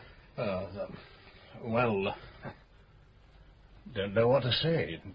You've heard from the officer what has happened, I suppose, sir? The gist of it, yes. No details. We are by no means sure yet how the accident happened, Mr. Palgrove. It's not so much a question of how your wife came to slip into the water as why she was unable to extricate herself. Poor old Henny was daft about those damn goldfish. Was Mrs. Palgrove in fairly normal health? Nothing wrong, so far as I know. Nothing serious. I was thinking of heart trouble, Mr. Palgrove, or of anything that might have made her subject to blackouts. No, I don't think. You think she could have passed out? It does seem to be the only explanation. Who was her doctor? Well, it used to be old Hilliard. But that was a while back. Dr. Hilliard hasn't been in practice for some years. Been in a nick for 3 years. No, I'm sorry. I can't tell you. Oh, never mind, sir. Now, about these goldfish. Was it usual for Mrs. Palgrove to go out and feed them at night? Well, I don't know about feeding. She'd go and look at them at the oddest times, talk to them, show them off to anybody who called. Do you happen to know if she was expecting a visitor last night? No idea. Wouldn't be a surprise, though. She was on committees and things, you know. Those people are always in and out of each other's houses. Look, can I get you fellows a drink? Whiskey? Well, don't mind if I do. You, Sergeant Love. Sergeant? No, thanks. Oh, very nice. The cocktail cabinet. 180 quid, this little number. Oh, very nice. I've always fancied one of them. Rosewood. This veneer, you know. Rosewood? I don't think Mr. Palgrove wants to discuss cocktail cabinets just now, Sid. Oh, no, sorry. Here you are. Thank you. No, the funeral. I've been wondering about the funeral, you know. Well, you can go ahead with the preliminary arrangements. Sergeant Malley will be in touch with you about the inquest. You'll find him very helpful. Inquest? That's necessary, is it? I'm afraid so, sir. Unless, of course, it turns out that your wife's doctor was seeing her regularly and confirms the post-mortem findings, then he'll issue his certificate, I've no doubt. I see. There is one possibility that the coroner is always required to examine when anything like this happens. I suppose you realize what that is, sir. Oh, well, a very remote possibility, certainly, but it has to be disposed of. Good God, man. Who'd want to murder poor old Henny? Oh, I wasn't actually thinking of murder, sir. Sorry, misunderstood. The question I had in mind was whether your wife could have done what she did otherwise than by accident. And you must know her personality, her state of mind. If she was worried about anything? Any eccentricities of behaviour, for instance? I don't know. I'd have to think about that. Yes. Do that, sir. It's funny, you know. I shouldn't be surprised if there wasn't something in what you say. Oh, I didn't mean you to... No, I know you didn't. Facts are facts, though, and I can't pretend that Henry's attitude to things was altogether normal. She had these terrific enthusiasms, you know. It seemed sometimes that animals meant more to her than human beings. It was her kindness, really, I suppose. I mean, I wouldn't knock her for that. Not now. But she got so worked up about these things. Perhaps I should have seen that there was a danger of her, you know, sort of going over the top. Did Mrs. Palgrove do much letter writing? Oh, Lord, you can say that again. Oh, you certainly can. She was forever writing letters. Mind you, she was on committees galore. So I understand. I wasn't thinking so much of formal correspondence, though. Have you ever known her to write what shall I say, an excitable sort of letter? To be quite honest, I never took that much interest. She'd be capable of it, though. I'm sure she would. She was an excitable sort of woman. Why? Has something of that kind? It was a hypothetical question, sir. I'm just trying to get a general idea of your wife's temperament. Can I get you another drink, Inspector? No, thank you, sir. We'll have to be getting back. This inquest thing. Yes, sir.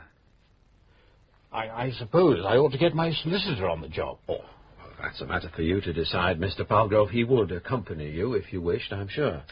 I'll have to think about it. I'll take your glass, Inspector. Yeah. I shall have to be my own washer-up from now on, I suppose. One last thing, Mr. Palgrove. Yes? Had your wife any enemies? Well, she was a keen charity worker, you know. Yes, I know that. Well, strikes me that all these charitable types hate each other's guts. Oh, Mortimer, sorry to keep you waiting. Quite all right, my dear Lucy. I really shouldn't intrude upon you in working out. I took the liberty of pouring for both of us. Oh. Not too much water in yours, I hope. Quite perfect. I was just sorting out another little fracas among two of the charitable organisations affiliated to our little alliance.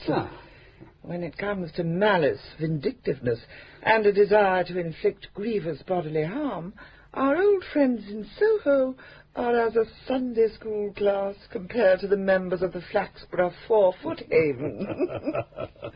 Cheers. Yes, looking at you, Mortimer. But, now, how goes the case? Oh, it's over. All but the fella paying the bill, anyway. A successful termination, of course. By no means. Although I don't blame myself. The parties are reconciled. Oh, waste of your time, Mortimer. I hope they're thoroughly ashamed of themselves. I doubt it. I can't really believe the situation has changed. The lady's undoubtedly a frisky filly, and the fella's no gentleman jockey by the look of him. I can't believe that either would readily refuse a gallop when the chance offered. Still, one thing I've learned, the private detective gets precious little consideration in this country, unlike the continent, where divorce is almost a spectator sport. Over here, he's been given what nowadays is called a bad image. Public ignorance, Mortimer. Public ignorance. What can you expect of a generation brought up to think that life is all cock and candy floss?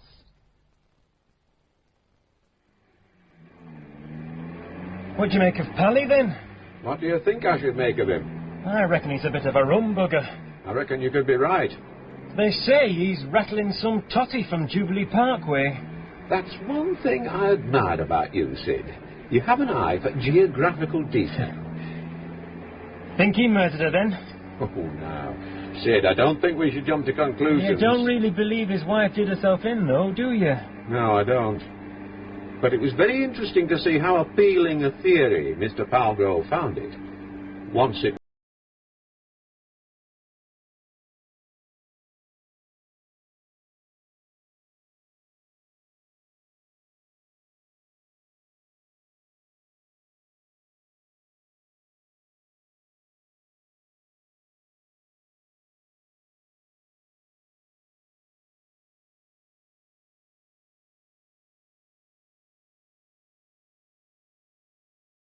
by Colin Watson was dramatised for radio by Christopher Dennis.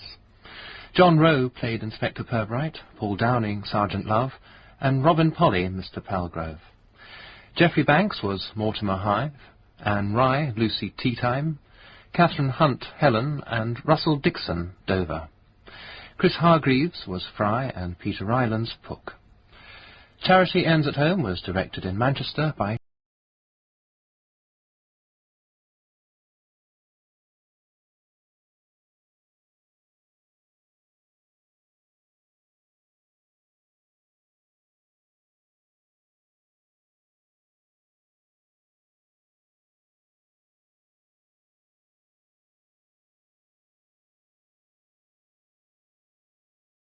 Oh, now then, Deirdre, be a good girl. Oh, Deirdre, leave Inspector Purbright alone.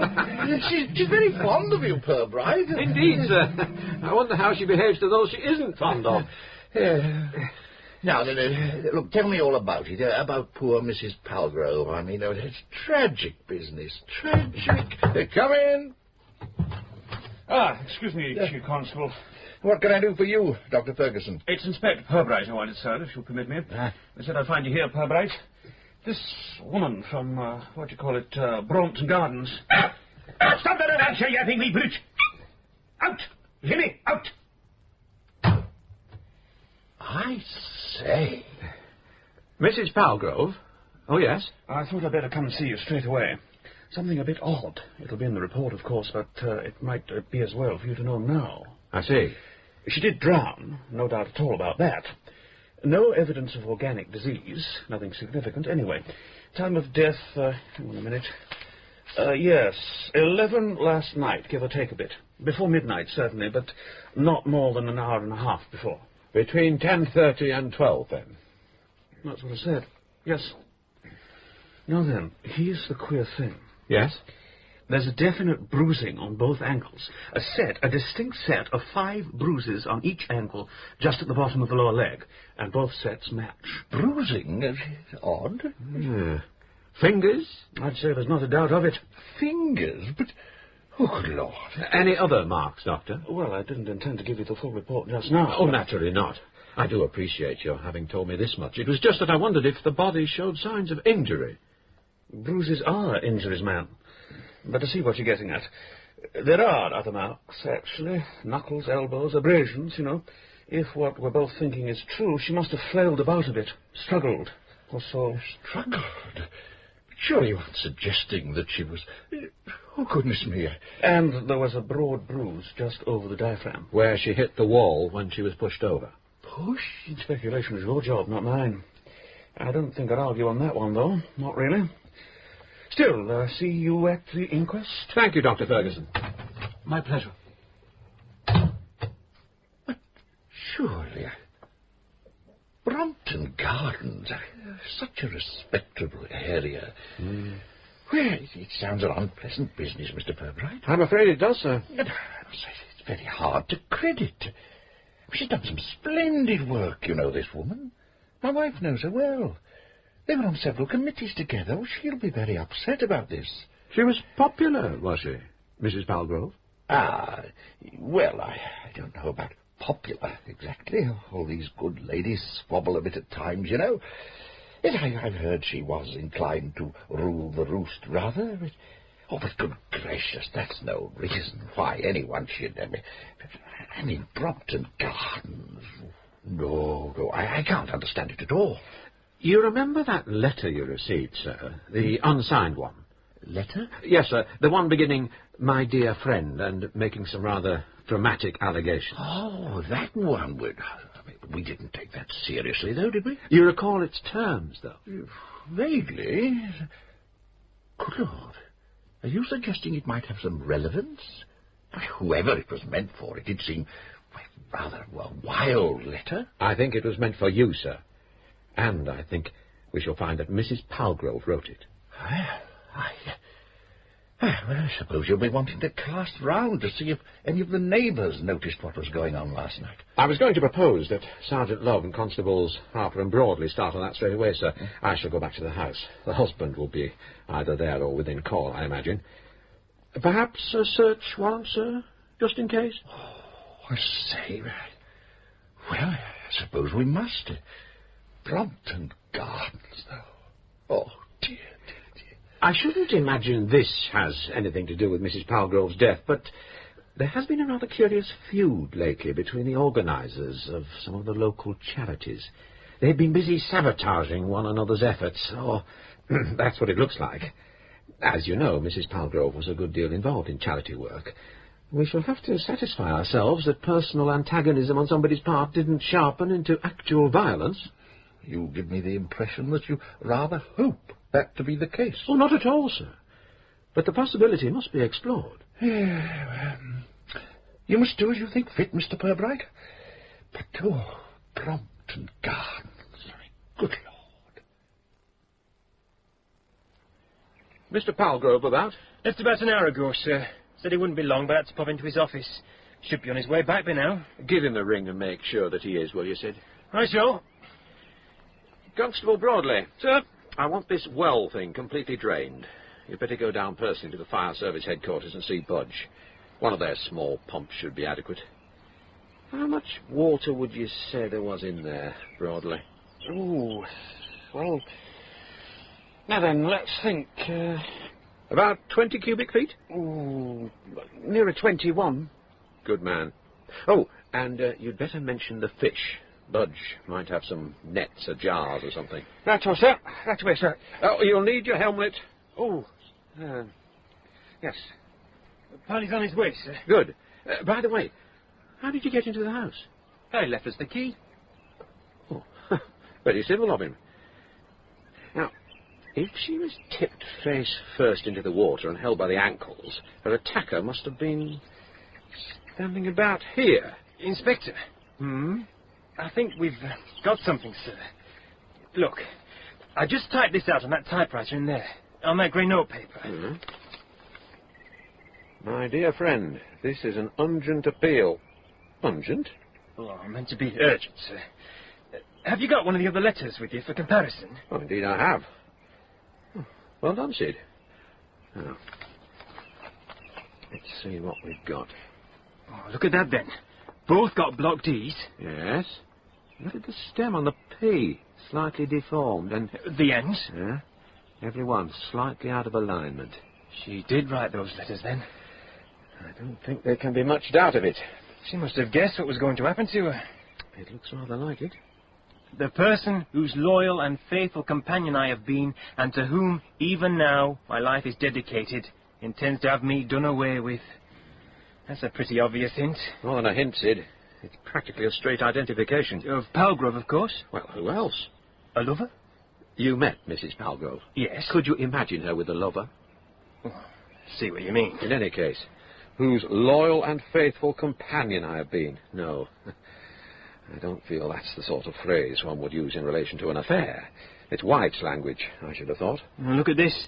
Perhaps to be held helpless underwater by a loved hand until I drown. Nasty bit of prophecy that turned out to be. I wonder who she meant by they. You see, they think I do not understand. And here, I have heard the plan discussed. Husband and a girlfriend? Well, the inference is invited, certainly. She could have been snooping on him. It's more likely that he was careless over some telephone conversation. As you probably noticed, he has a very penetrating voice. You going to tackle him about the letter? Well, it'll have to be put to him sooner or later. And the girlfriend? Now, that's a question that must be pursued straight away, and very diligently. Now, this Totty, you heard he was... what was it you called it? Oh, Rattling. Rattling, yes. Who is she? I don't know. But I could soon find out. As soon as you can, Sid. Oh, they've got such a lovely house, too. My young lady'd love a place like this. The carpets, cocktail cabinet, nice curtains with drawstrings. And that television set. It's Jacobean, is that? Is it really? Oh, don't see many of those. Jacobean tellies. I should be surprised if the Jacobeans ever saw one. If I had a place like this, I don't want to spoil it by murdering somebody. Don't know what gets into people. What I cannot for the life of me understand is what good she thought this letter was going to do her. She didn't even sign it, and she obviously changed her mind about enclosing a photograph. Yes, but doesn't it say something about writing again? Oh, true. Soon I shall send you details of how you can help. But why send the letter to a coroner, a chief constable, and a newspaper editor? Why those three? Why not just the chief constable? He seems the most appropriate in the circumstances. You don't know that she didn't send letters to other people. Maybe they just threw them away. I should. Oh, a fine confession from a detective sergeant. Well, you must admit she sounds nutty. No, I do. Oh, there was this other letter in the desk drawer I thought you might find interesting. Well, let's see. Pretty threatening, I thought. Yes. Now, here's our old friend again. Miss Tea Time seems to crop up everywhere. Funny old girl.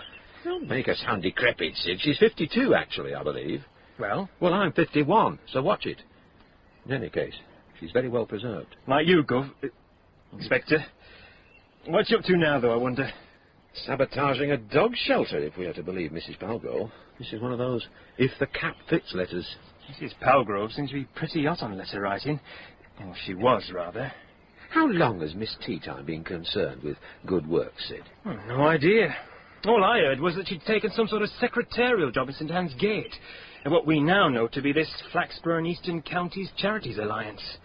They reckon she has private means. It's a very sharp letter. Listen, it may be of interest to you to know that certain information has reached me privately concerning the disposal of funds raised not 100 miles from here in the name of so-called charity.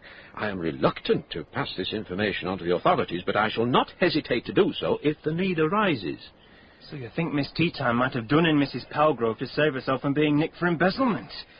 Well, could be.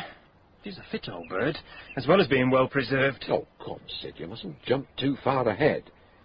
Anyway, this was only written yesterday. Wouldn't have reached the lady until this morning. Always assuming that it was posted at all. She's strong for littling, though. Miss Teatime, I mean. She was more than a match for that chap over at Benston who tried to drown her in a cesspit. Remember? How could I forget? She's a bit of a judo expert, too, if I recall. Black belt, was it? I think I really must have a chat with Miss Lucy Teatime. Will you be Mother Lucy, or shall I? I shall, of course. And I think we might treat ourselves to some of those delicious cakes. Well, my dear Mortimer, this is a delightful surprise. I had expected that you would be fleeting back to the metropolis by now. Another matter has detained me, Lucy. I find it necessary, nay, desirable, to stay here at least for tonight. I know that gleam in your eye, Mortimer. It's the gleam of the professional correspondent in full cry. I assure you, Lucy, this is pure pleasure, and in no way tainted by business. But though I no longer follow the profession to which you refer, sure it's only natural that I should want to keep my hand in. Hardly the way I would have put it, but I'm delighted that you're staying nevertheless. So why don't you stay longer, Mortimer? You've not yet lost your London pallor. Surely you could indulge yourself in a week or so by the sea. Well, don't want to upset my client. Surely he's no longer your client. True, but in this business, new clients come from the recommendations of satisfied customers. He was satisfied, surely. I said he was. But he also seemed most anxious for me to leave Flaxborough at once. It seemed to be important, and I should. Why on earth should he want you to leave? Don't know. But I could tell from the note of urgency in his voice. He seemed quite desperate about it. I'm sure you'll appreciate what a difference has been made by this report of the doctor's, Mr. Palgrove. I understand, yes. I've been perfectly frank about it because I want to know if you can suggest an explanation of the bruises on your wife's legs. An explanation, that is, other than the sinister but obvious one. Well, hundreds of things can cause bruising. Symmetrical bruising? 5 each side and spaced so? Yes, but you don't know. I mean, nobody can say for certain, just looking at marks. I'm sorry, sir, but I think you can take it from me that these particular marks can be interpreted in only one way. Does he have to write all this down? I'm afraid the sergeant does, sir. Cigarette? It's got a bit crumpled in the packet, I'm afraid. I can't think where No, thank you. I should like you to tell me now everything you did last night. From tea time, say, until you arrived at your office this morning. Take your time, sir. I'd prefer you to be fairly precise. Well, this is going to sound a bit unlikely. What I mean to say is, if it's alibis you're thinking about, I suppose I just haven't got one. You mustn't worry about what you suppose I'm wanting you to say, Mr. Palgrove, so long as it's true. What I'm able to make of it is my problem. Yes, well, I had made arrangements to go to Leicester, actually, seeing about some machinery. Yes, sir? I was hoping to stay over with an old friend of mine, Wilcox he's called, on the board of Hardy Livingstone. Anyway, I left here around 6. By car? In the AM, yes. I thought we were talking about the evening, sir. Oh, that's right. Oh, I can get you. AM, Aston Martin. Oh, I see. As I was saying, I left here around 6. I'd had a spot to eat with my wife, not much. Not a tea man, and told her where I was going, of course, and that I'd be back sometime in the morning. Would you say it was usual or unusual for you to spend the night away from home?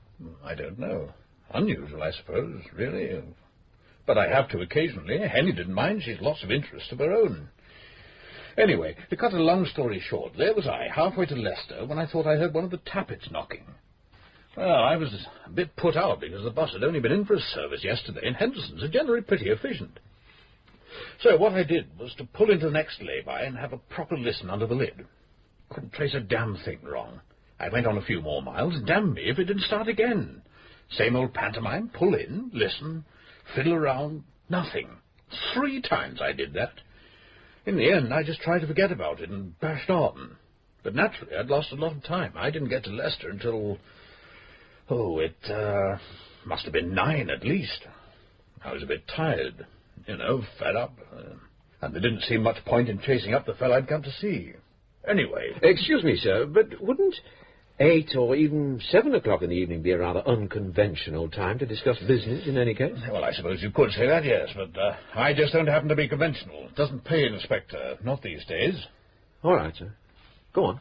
Well, to cut a long story short, I drove round to Tony Wilcox's place and saw straight away that I'd boobed. Not a light in the place. I thought, should I wait? Then, no, I thought they might not be back for hours, and it would hardly be on for me to be waiting on the doorstep, the uninvited guest. Not at that time of night. So I just turned round and started back. To Flaxborough? Sure. Now then, I don't know whether you know a pub called The Feathers, just the other side of Melton Mowbray. Come in. Sorry to interrupt. Yes, Inspector. Rodley, what is it?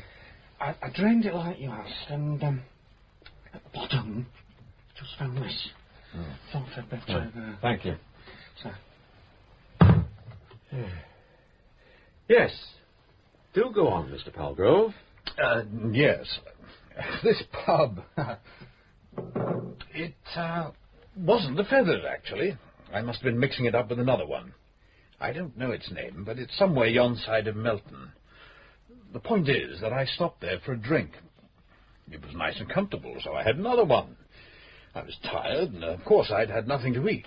Anyway, to cut a long story short, I'd drunk 4, maybe 5 whiskies by the time I left. And as soon as I started to drive again, I knew I was going to feel woozy, so I did the sensible thing and pulled off the road there and then. I went bang off to sleep. Didn't wake up until 9 o'clock this morning. 9 o'clock. Have you got that, Sid? Yes, sir. Well, sounds silly, but there you are. When you left your wife yesterday evening, she was quite normal, was she? In good health, I mean? Not upset in any way? Oh, yes, perfectly. Was she expecting a visitor, do you know? I don't think so. No one in particular. Well, I told you, though, various people did call. People mixed up with this social work of hers. It would be helpful if you could tell us who these people were, sir. Well, I'll try. But I didn't take all that interest, actually. Some of them I know. Mrs. Arnold from down the road, she's one of the dog ones. Then this woman from that Red Cross place, Miss Ironside. Oh, and a school teacher called, No, wait a minute, he's not. He's something to do with insurance, I think. Can't remember his name. Then the vicar, of course, Mr. Haynes. I've seen a couple of others occasionally, but I've no idea who they are. No one else you can think of, sir? No. I mean, they weren't people I had anything to do with myself. Alas, don't know why they make cigarette packets so flimsy. These are all bent, and I can't think of... Is this cigarette case what you're looking for, sir? Oh, hello. Where did that turn up? Here you are. Well, thanks anyway. It's only plated, actually. 18 quid all the same. Will you have one now, Inspector? What the hell? The water hasn't done them much good, has it? I don't get it. That is your case, sir? Well, of course it is. The officers found it a short while ago. At the bottom of your garden well, Mr. Palgrove. Where your wife was drowned. Hey, now hold on a minute. Yes, sir? Now, look, I can see what you're bloody well getting at, but you're quite wrong.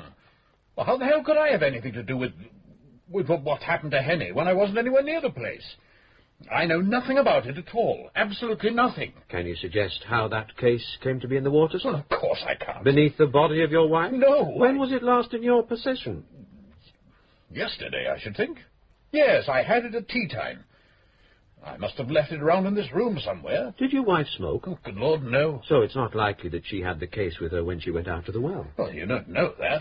She could easily have picked it up. I mean, she was always tidying things up. For that matter, she could have chucked it into the water herself. I wouldn't put it past her. That does rather sound as if you and Mrs. Palgrove didn't always get on very well. I hadn't realised. I'm sorry. Oh, good heavens. All married couples disagree occasionally. True, sir, but they don't all throw away valuable cigarette cases to spite one another. Now, look, Inspector, if you think you can goad me into... Perish the thought, Mr. Palgrove. Yes. Well, don't be so damn provocative.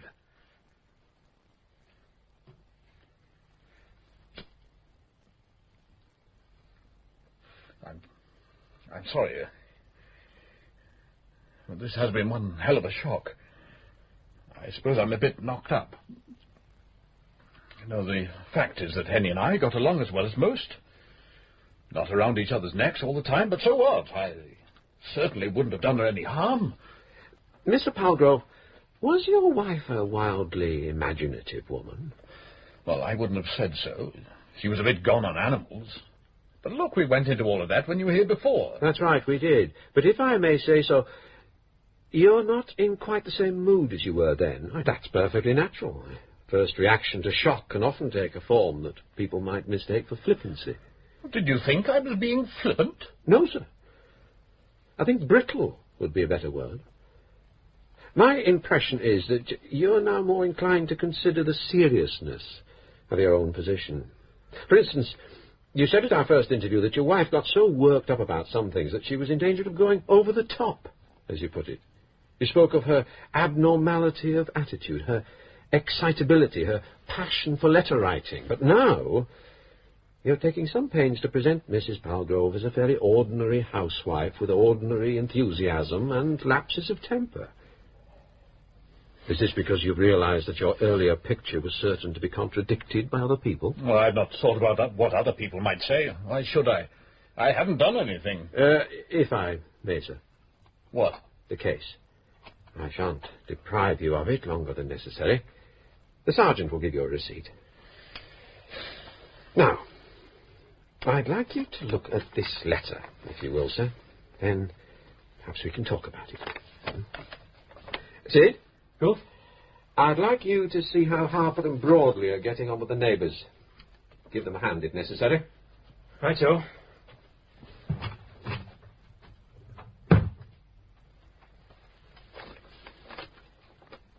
Well, sir. Well, what am I supposed to make of this? We believe that it was written by your wife. Why should you? It's not even signed. Whose typewriter is that on the desk? My wife's. Well, it was certainly typed on that machine. It seems reasonable to assume that it was she who typed it. All right. You tell me what it means. It's just a string of rubbish as far as I'm concerned, just rubbish. Oh, come, sir. The implication is plain enough. I'm not saying that I believe it or disbelieve it, but you mustn't pretend that you can't understand what she's getting at. Oh, it's bloody rubbish, man. I'm not going to waste my time discussing it. I can see you're upset just now, sir. I'll leave you for the time being. I'd prefer it if you didn't leave the house, though. Am I under arrest? Good Lord, no. It's just that I shall want to talk to you again later, when you've had time to collect your thoughts. Here's your brandy. Morty. Thank you, my dear. Helen. Helen. You haven't forgotten it's my night off tonight, Morty. Why else have I remained in Flaxborough? My clients in London are badgering me, of course, but I tell them plainly they must manage without me. Oh, Morty. Do I take it, Helen, that you are off for the whole night? Why, Morty, I don't know what you're suggesting. You know precisely what I am suggesting, my dear. We are surely at the stage of arranging the details. I notice there's a small ristorante in the Market Square. Pietro's? Precisely. Oh, ever so select and expensive. And expense. A meal by candlelight à deux. And then... And then? We retire for a nightcap. We could always have a nightcap at... Well, I've got a little flat overlooking the square. What could be more convenient? I will collect you at 8 for dinner at 8:30. Oh, Morty. Until then, your very good health. I must leave you. Some unfinished business, you know. Well, draw then. Au revoir. Oh yeah. Au revoir. Mr. Palgrove? Huh? I wonder if you'd mind coming out here a minute, sir. What is it now? Just looking at your car, sir. Gee, a fine beast. Proper motor is that. None of your mass-produced rubbish. Set me back an arm and a leg, did that. You've no right to be rooting about inside it, though. I do have a search warrant, sir. Oh. Well, what did you want? This is your service record chart. According to the garage, your registered mileage yesterday afternoon was 7,225. Would you care to check that, sir? I make it 21 miles since the car was serviced yesterday. And Leicester is, what, 80 miles from here? A return trip of 160? Well, that is... Don't you think, sir, that it might be as well if you called your solicitor before we do any more talking?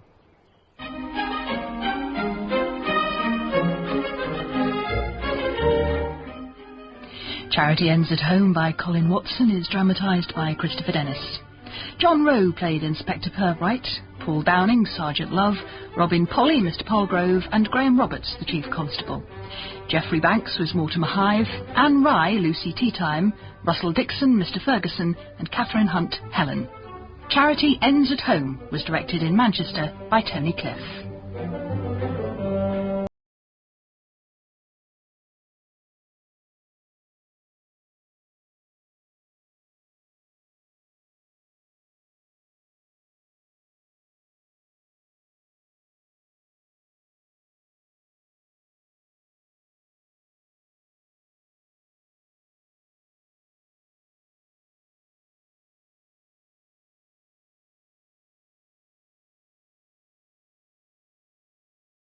Who's next? What are we doing, anyway? It's the inquest, sir. Doctor's just given his report. Has he? Didn't hear him. Mumbles. Everybody mumbles these days. What is it about? About Mrs. Palgrove, sir. It's on the papers in front of you. Oh, right. What's he hanging about for, then? Why doesn't he go away? Inspector Purbright wants to ask him a few questions, sir. Well, why doesn't he get on with it, then? I haven't got all day. Yes, Dr. Ferguson, would everything you have found be consistent with this woman's having been held forcibly by her ankles? Held upside down, that is? Yes, rather in the way one tips up a wheelbarrow to empty it. Is Dr. Ferguson here as a medical witness or as a gardening expert? I see no harm in offering an illustration in language that people can understand. But of course I'm not a member of the legal profession. Thank you, Doctor. The doctor's fee, sir? Money for old rope. I should have been a doctor instead of a coroner. Here. Well, what now? Now you adjourn, sir. Here, I've written it down for you. I now adjourn this inquiry sine die to enable the police to make further investigations. Come along now, sir.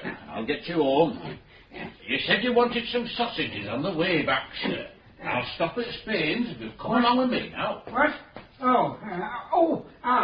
Yes, sausages, yes. Good day to you, Mr. Amblesby. Is it? I don't think it is.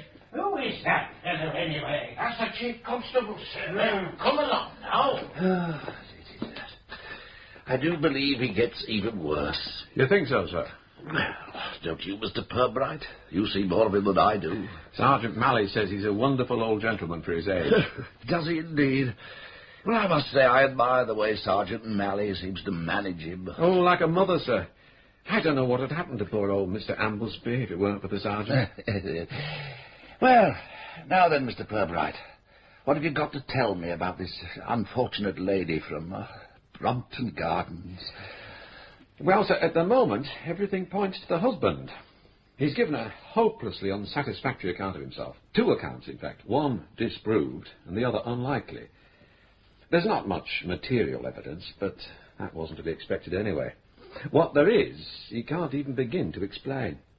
His cigarette case in the water under the body, for instance, and those letters Mrs. Palgrove sent to you and other people saying she was afraid of being murdered by a loved one. Well, there's no doubt at all that she wrote them. Where does he say he was at the time when his wife was drowned? At first, he said he'd been to Leicester that night and had slept in his car after stopping on the road home. Unluckily for him, the car had just been serviced, and the mileage record on the service log made nonsense of his story. He didn't even try to bluster it out. He changed it altogether. Do you believe the second story? I accept it, because it cannot be disproved, sir. Not on what evidence we have. And if he's still lying, the odd thing about this second tale is that it does him no good at all. I don't follow you. Well, the Palgroves bought themselves a cottage a couple of years ago, you see, sir. It's a few miles along the Brockleston Road at Hambourne Dyke. What Palgrove now says is that he stayed in that cottage during the whole of the night of his wife's death. And what reason did he give for that? He said he needed to be on his own occasionally. Well, it does sound reasonable, you know, Mr. Purbright. I mean, I am devoted to my own wife. But there are times when the world is... On the face of it, yes. So why the tale about going to Leicester? Which, incidentally, he'd told in advance to his secretary at the factory. Oh, well, I think that's easily enough explained. It was the excuse he'd prepared for his wife. No woman likes to think her husband is spending a night away from home simply because he wants rest from her. Oh, I see, sir. I'm afraid that wouldn't have occurred to me. Yes. Well, there is something else I ought to mention. The suggestion is strong that Palgrove has for some time been having an affair with a married woman. Oh, gracious. This would be a much more cogent reason for his going to the cottage than a sudden desire for solitude. He doesn't strike me as the contemplative type. Do you know who the woman is? Not yet, sir. But I expect to shortly. Sergeant Love is very resourceful in these matters. I suppose you can't afford to be over-squeamish in a case like this. No, sir, you can't. It seems such a pity that these people spoil things for themselves, and for others too, of course. What do you propose to ask the lady when you find her, or when Sergeant Love finds her, rather? The situation will be somewhat delicate. Oh, it will indeed. No, sir, I didn't mean in a moral sense. Delicate in a criminal sense. You see, Palgrove may be denying the existence of a mistress, as he persisted in doing yesterday, by the way, not because he simply wants to protect her reputation, but because she was an accomplice in the murder of his wife. Oh, my goodness, oh, gracious. Yes, indeed, sir. You'll remember, of course, what Mrs. Palgrove wrote in her letter. Something about a plot, a plan. Precisely, sir. I have heard the plan discussed. If murder was being proposed, as she very plainly stated, who else but the mistress will be the second party to the conversation? It may very well be that Palgrove was, as he says, at the cottage that night. The woman, too. But he needed only to make a 10-minute car trip to kill his wife. He could have been back again in half an hour. And we needn't expect the mistress to do other than swear that Palgrove never left the cottage at all. Yes, I see how difficult the situation might prove. Well, have you any other lines of inquiry in mind, Inspector? Yes, but I entertain no great hopes of them. Sorry to hear that. Still, nil desperandum.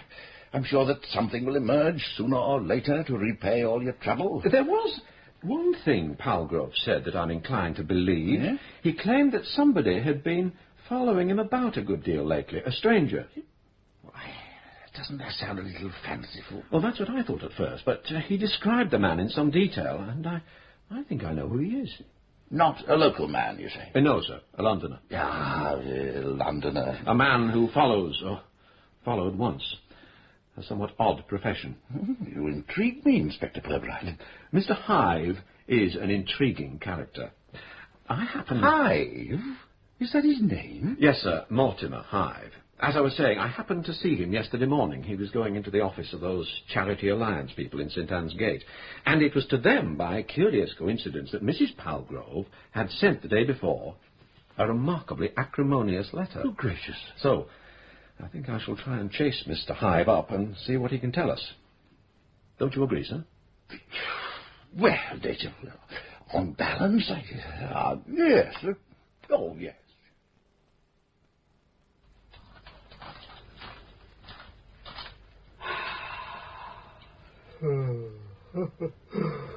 Another lovely morning. Morty. Come back to bed. Oh, in a moment, dear heart.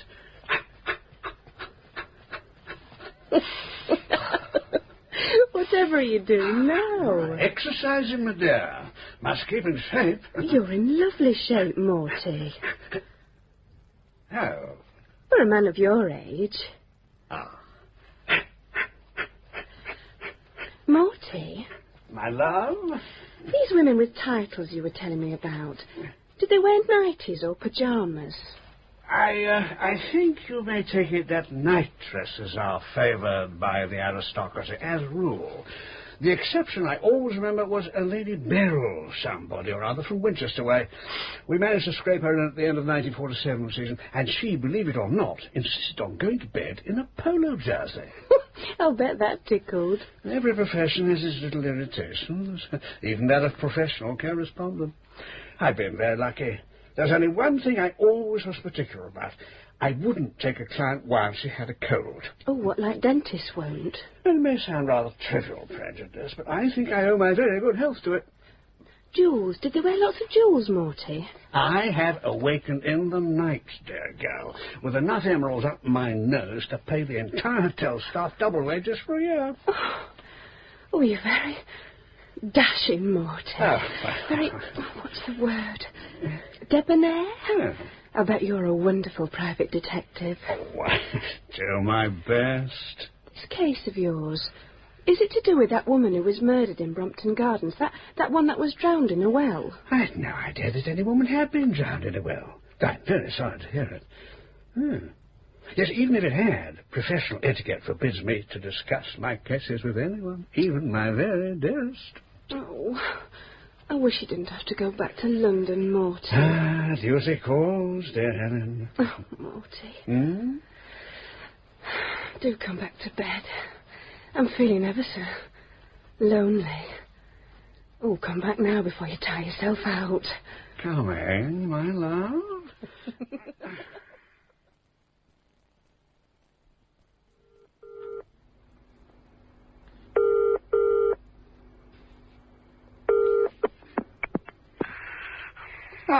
Am I by happy fortune speaking to Dover?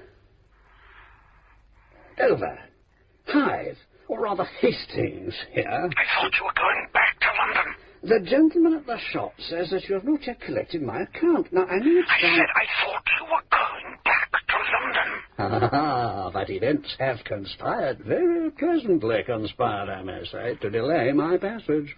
That is what I'm not interested in your private odysseys. I employed you to do a specific job, and that job is now finished. I did not employ you to pester and embarrass me. Is that clear? Mais oui, mon capitaine. You are absolutely right.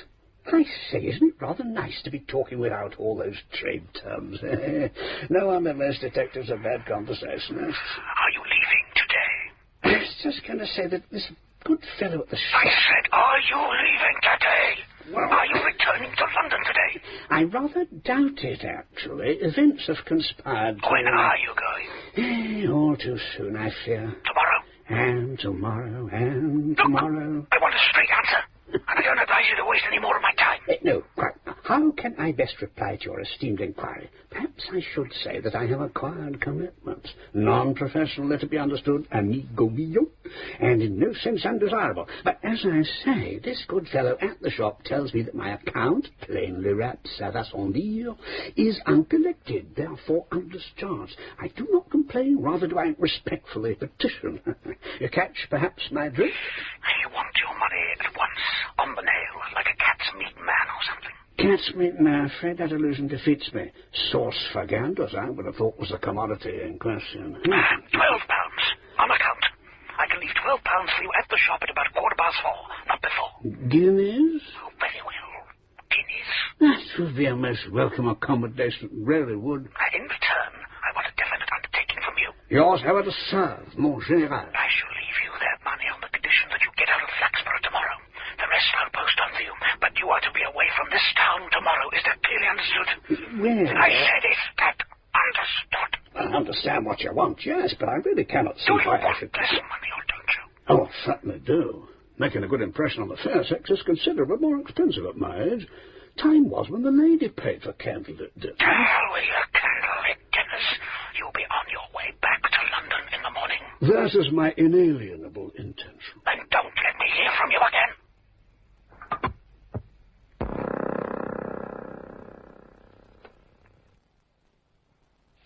Miss Teatime. Why, Inspector, how very nice to see you. I'm told you're liable to be swooped upon by some committee or other. I am indeed.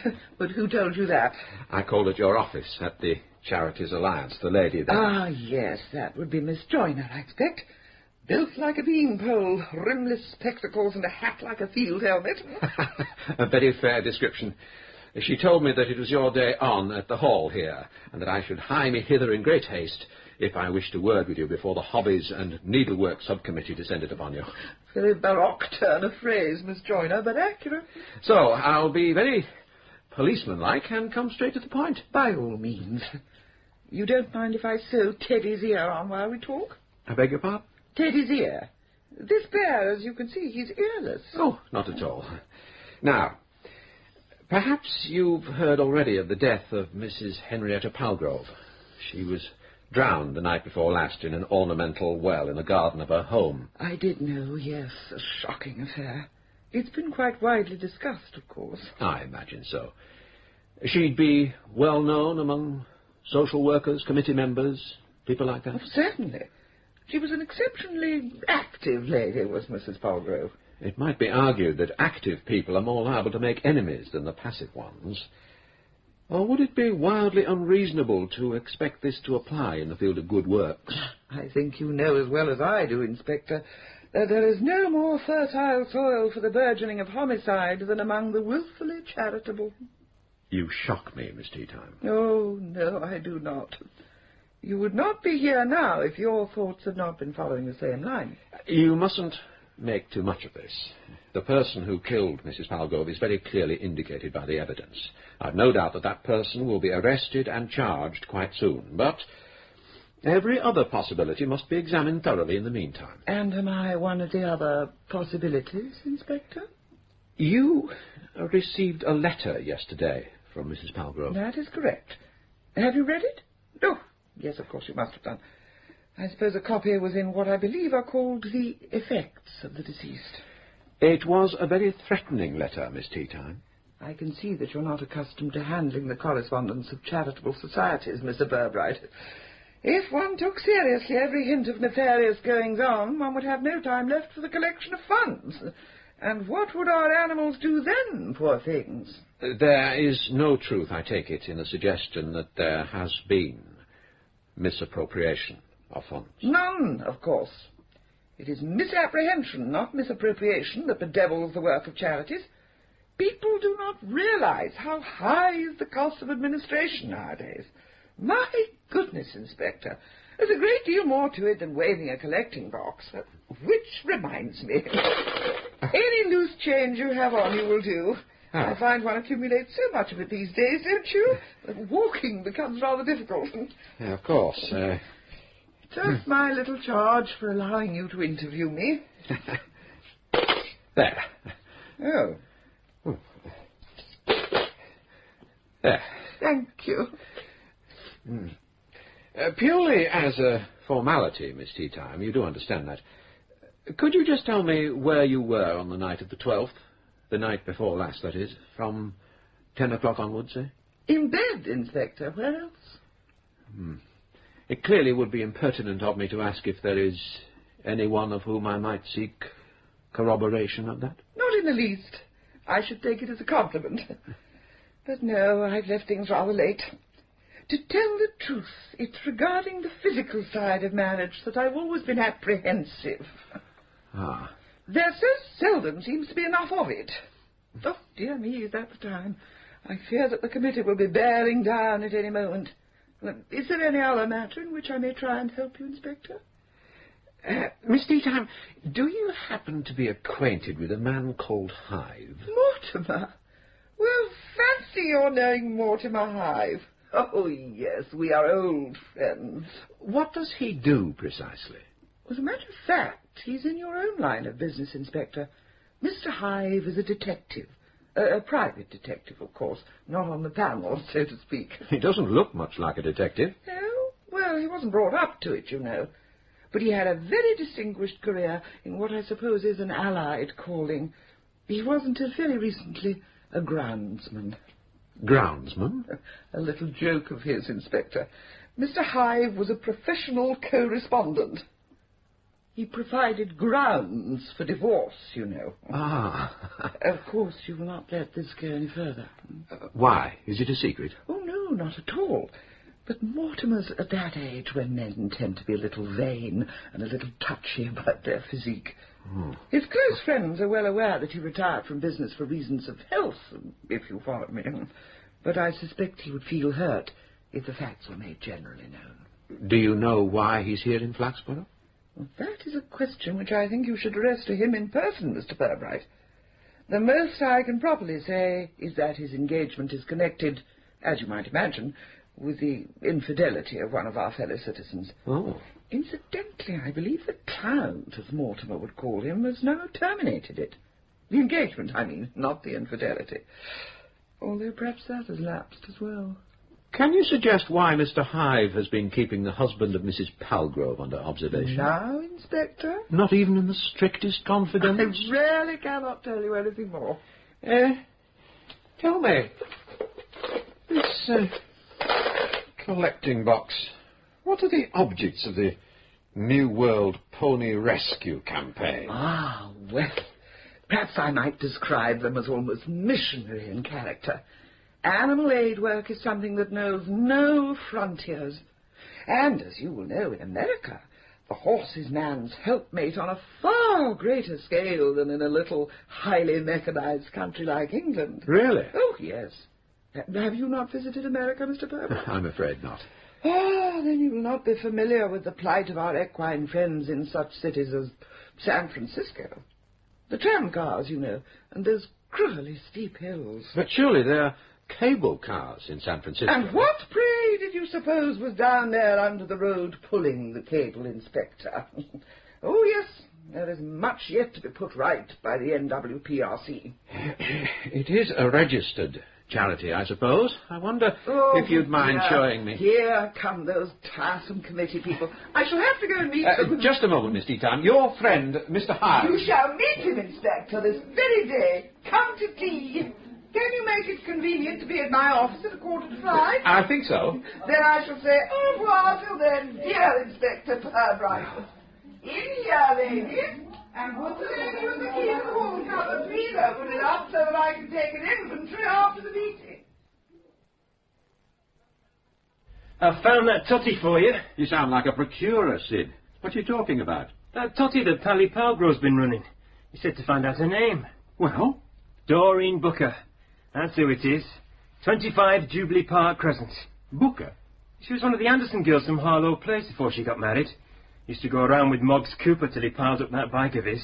You remember? 3 Ponds Corner? Oh. They reckon Stan Biggerdike over at Charlesbury got her in pod at one time. But a dash of that's right. Anyway, she ended up with that bloke Booker at the grammar school. She's supposed to be still pretty warm in the withers, if you get my meaning. Not that I'd know about that, of course. Mr. Palgrove would, I presume. Oh, so I'm told. Right, Sid. Thanks very much. 25, you said? Jubilee Park Crescent, yes. Flaxborough 4175. I must say, Sid, your sources of information are never lacking in detail. Well, things get around in this town, you know, Gov. They get around. Well, don't I know it. I only hope you're right. I'm going to look every kind of a fool if I call her in and you're not. No, it's right enough. Just you ask her how she likes loving a cottage. A cottage at Hambourne Dyke? You knew all the time, then? Things get around in this town, you know, Sid. They get around. No, actually, it was Palgrove himself who told me about having a place at Hambourne when I saw him that second time. He didn't say anything about your friend Doreen, though. Well, he wouldn't, would he? Oh, get that, would you, Sid? Hello? Flaxborough CID? Yes? Detective Sergeant Gallion here, CID Nottingham. It's about this murder of yours. Hang on. Who is it? CID in Nottingham. About this murder. Which one? Which one? How many have we got? You must let them know that we're just as sophisticated in Flaxborough as they are in Nottingham. Which one? Mrs. Palgrove, is it? That's one of the ones that Inspector Purbright's dealing with. Oh. I'll put you through to him now. Yakov. Purbright? Inspector, I realise you're a very busy man, but it's got to do with that Mrs. Henrietta Palgrove? Oh, yes. Just getting the file. Right, well. We have some information that you might find useful, sir. The superintendent said I was to telephone you in case you'd like it followed up. Oh, that's very good of you. A chap called Jobling came in this morning, you see. He's a partner in a photographic firm here in the city. They sell cameras and equipment and do printing and developing as well. Mr. Jobling said that 2 weeks ago somebody had come into the shop and ordered some copies of 2 positive prints. 21 of one and 3 of the other. That was on Saturday, the 2nd of this month. Yes? Well, exactly a week later, last Saturday, the 9th, the chap called back to collect his order. Now, it seems there'd been some sort of slip-up in the processing department. The batch of 21 copies had been done all right, but somebody had mislaid the other photograph, the one from which 3 prints were supposed to have been run off. Jobling said the chap was fearfully annoyed, but... What was the customer's name? Oh, half a minute. Yes, Dover. Dover. Address? 18 Station Road, Flaxborough. Right. Anyway, he took what they'd done and told the girl that if the other picture turned up, the copies were to be sent off to him immediately by post. It did turn up, but not until yesterday afternoon. A small studio portrait that looked as if it had been taken out of a frame. It was handed over straight away to one of the process men, and he recognised it as being the same as a picture he'd just seen in an early edition of the Evening Post that carried the Palgrove inquest story. I see. Well, the chap told Mr. Jobling, and as I say, he came in today and passed the facts on to us. We've got the photograph, too. And what do you think of its resemblance to the newspaper picture? Oh, there's no doubt it's the same woman, sir. We've checked already with the original at the Post. Is it too much to hope that somebody knows the identity of the person who was thought worthy of being duplicated 21 times? The superintendent did ask, I believe, sir. Jobling didn't know anything beyond what he'd come in to tell us. And he said that with these copying jobs, they don't keep records as they do with the studio work. Well, I'm very grateful to you, Sergeant Gallion. My Sergeant Love will be in Nottingham before nightfall. Well, if he wants any help from us, sir, he's only to ask. Thanks again. Goodbye now. Right. Sid? Yes? You'd better get the next train. You might just catch these photographic people before they shut up shop. What photographic people? Where? I'll write it down for you. Now, 2 things in particular I want you to do. Try and find out if the counter girl is certain that this Dover person is a man and couldn't have been Mrs. P, as I, for one, would have assumed. And see if anyone can remember anything at all about the second photograph, the one they made 21 copies of. Right. I think we might be about to find out the connection between that mysterious letter and the murder of Mrs. Palgrove.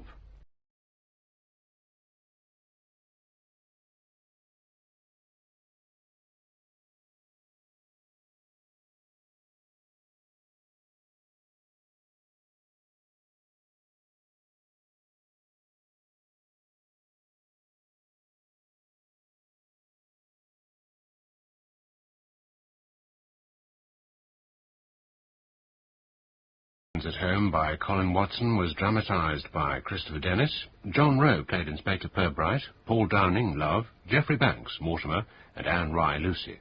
Russell Dixon was Dover, Catherine Hunt, Helen, Graham Roberts, Chubb, and Robin Polly, Mally. The director in Manchester was Tony Cliff.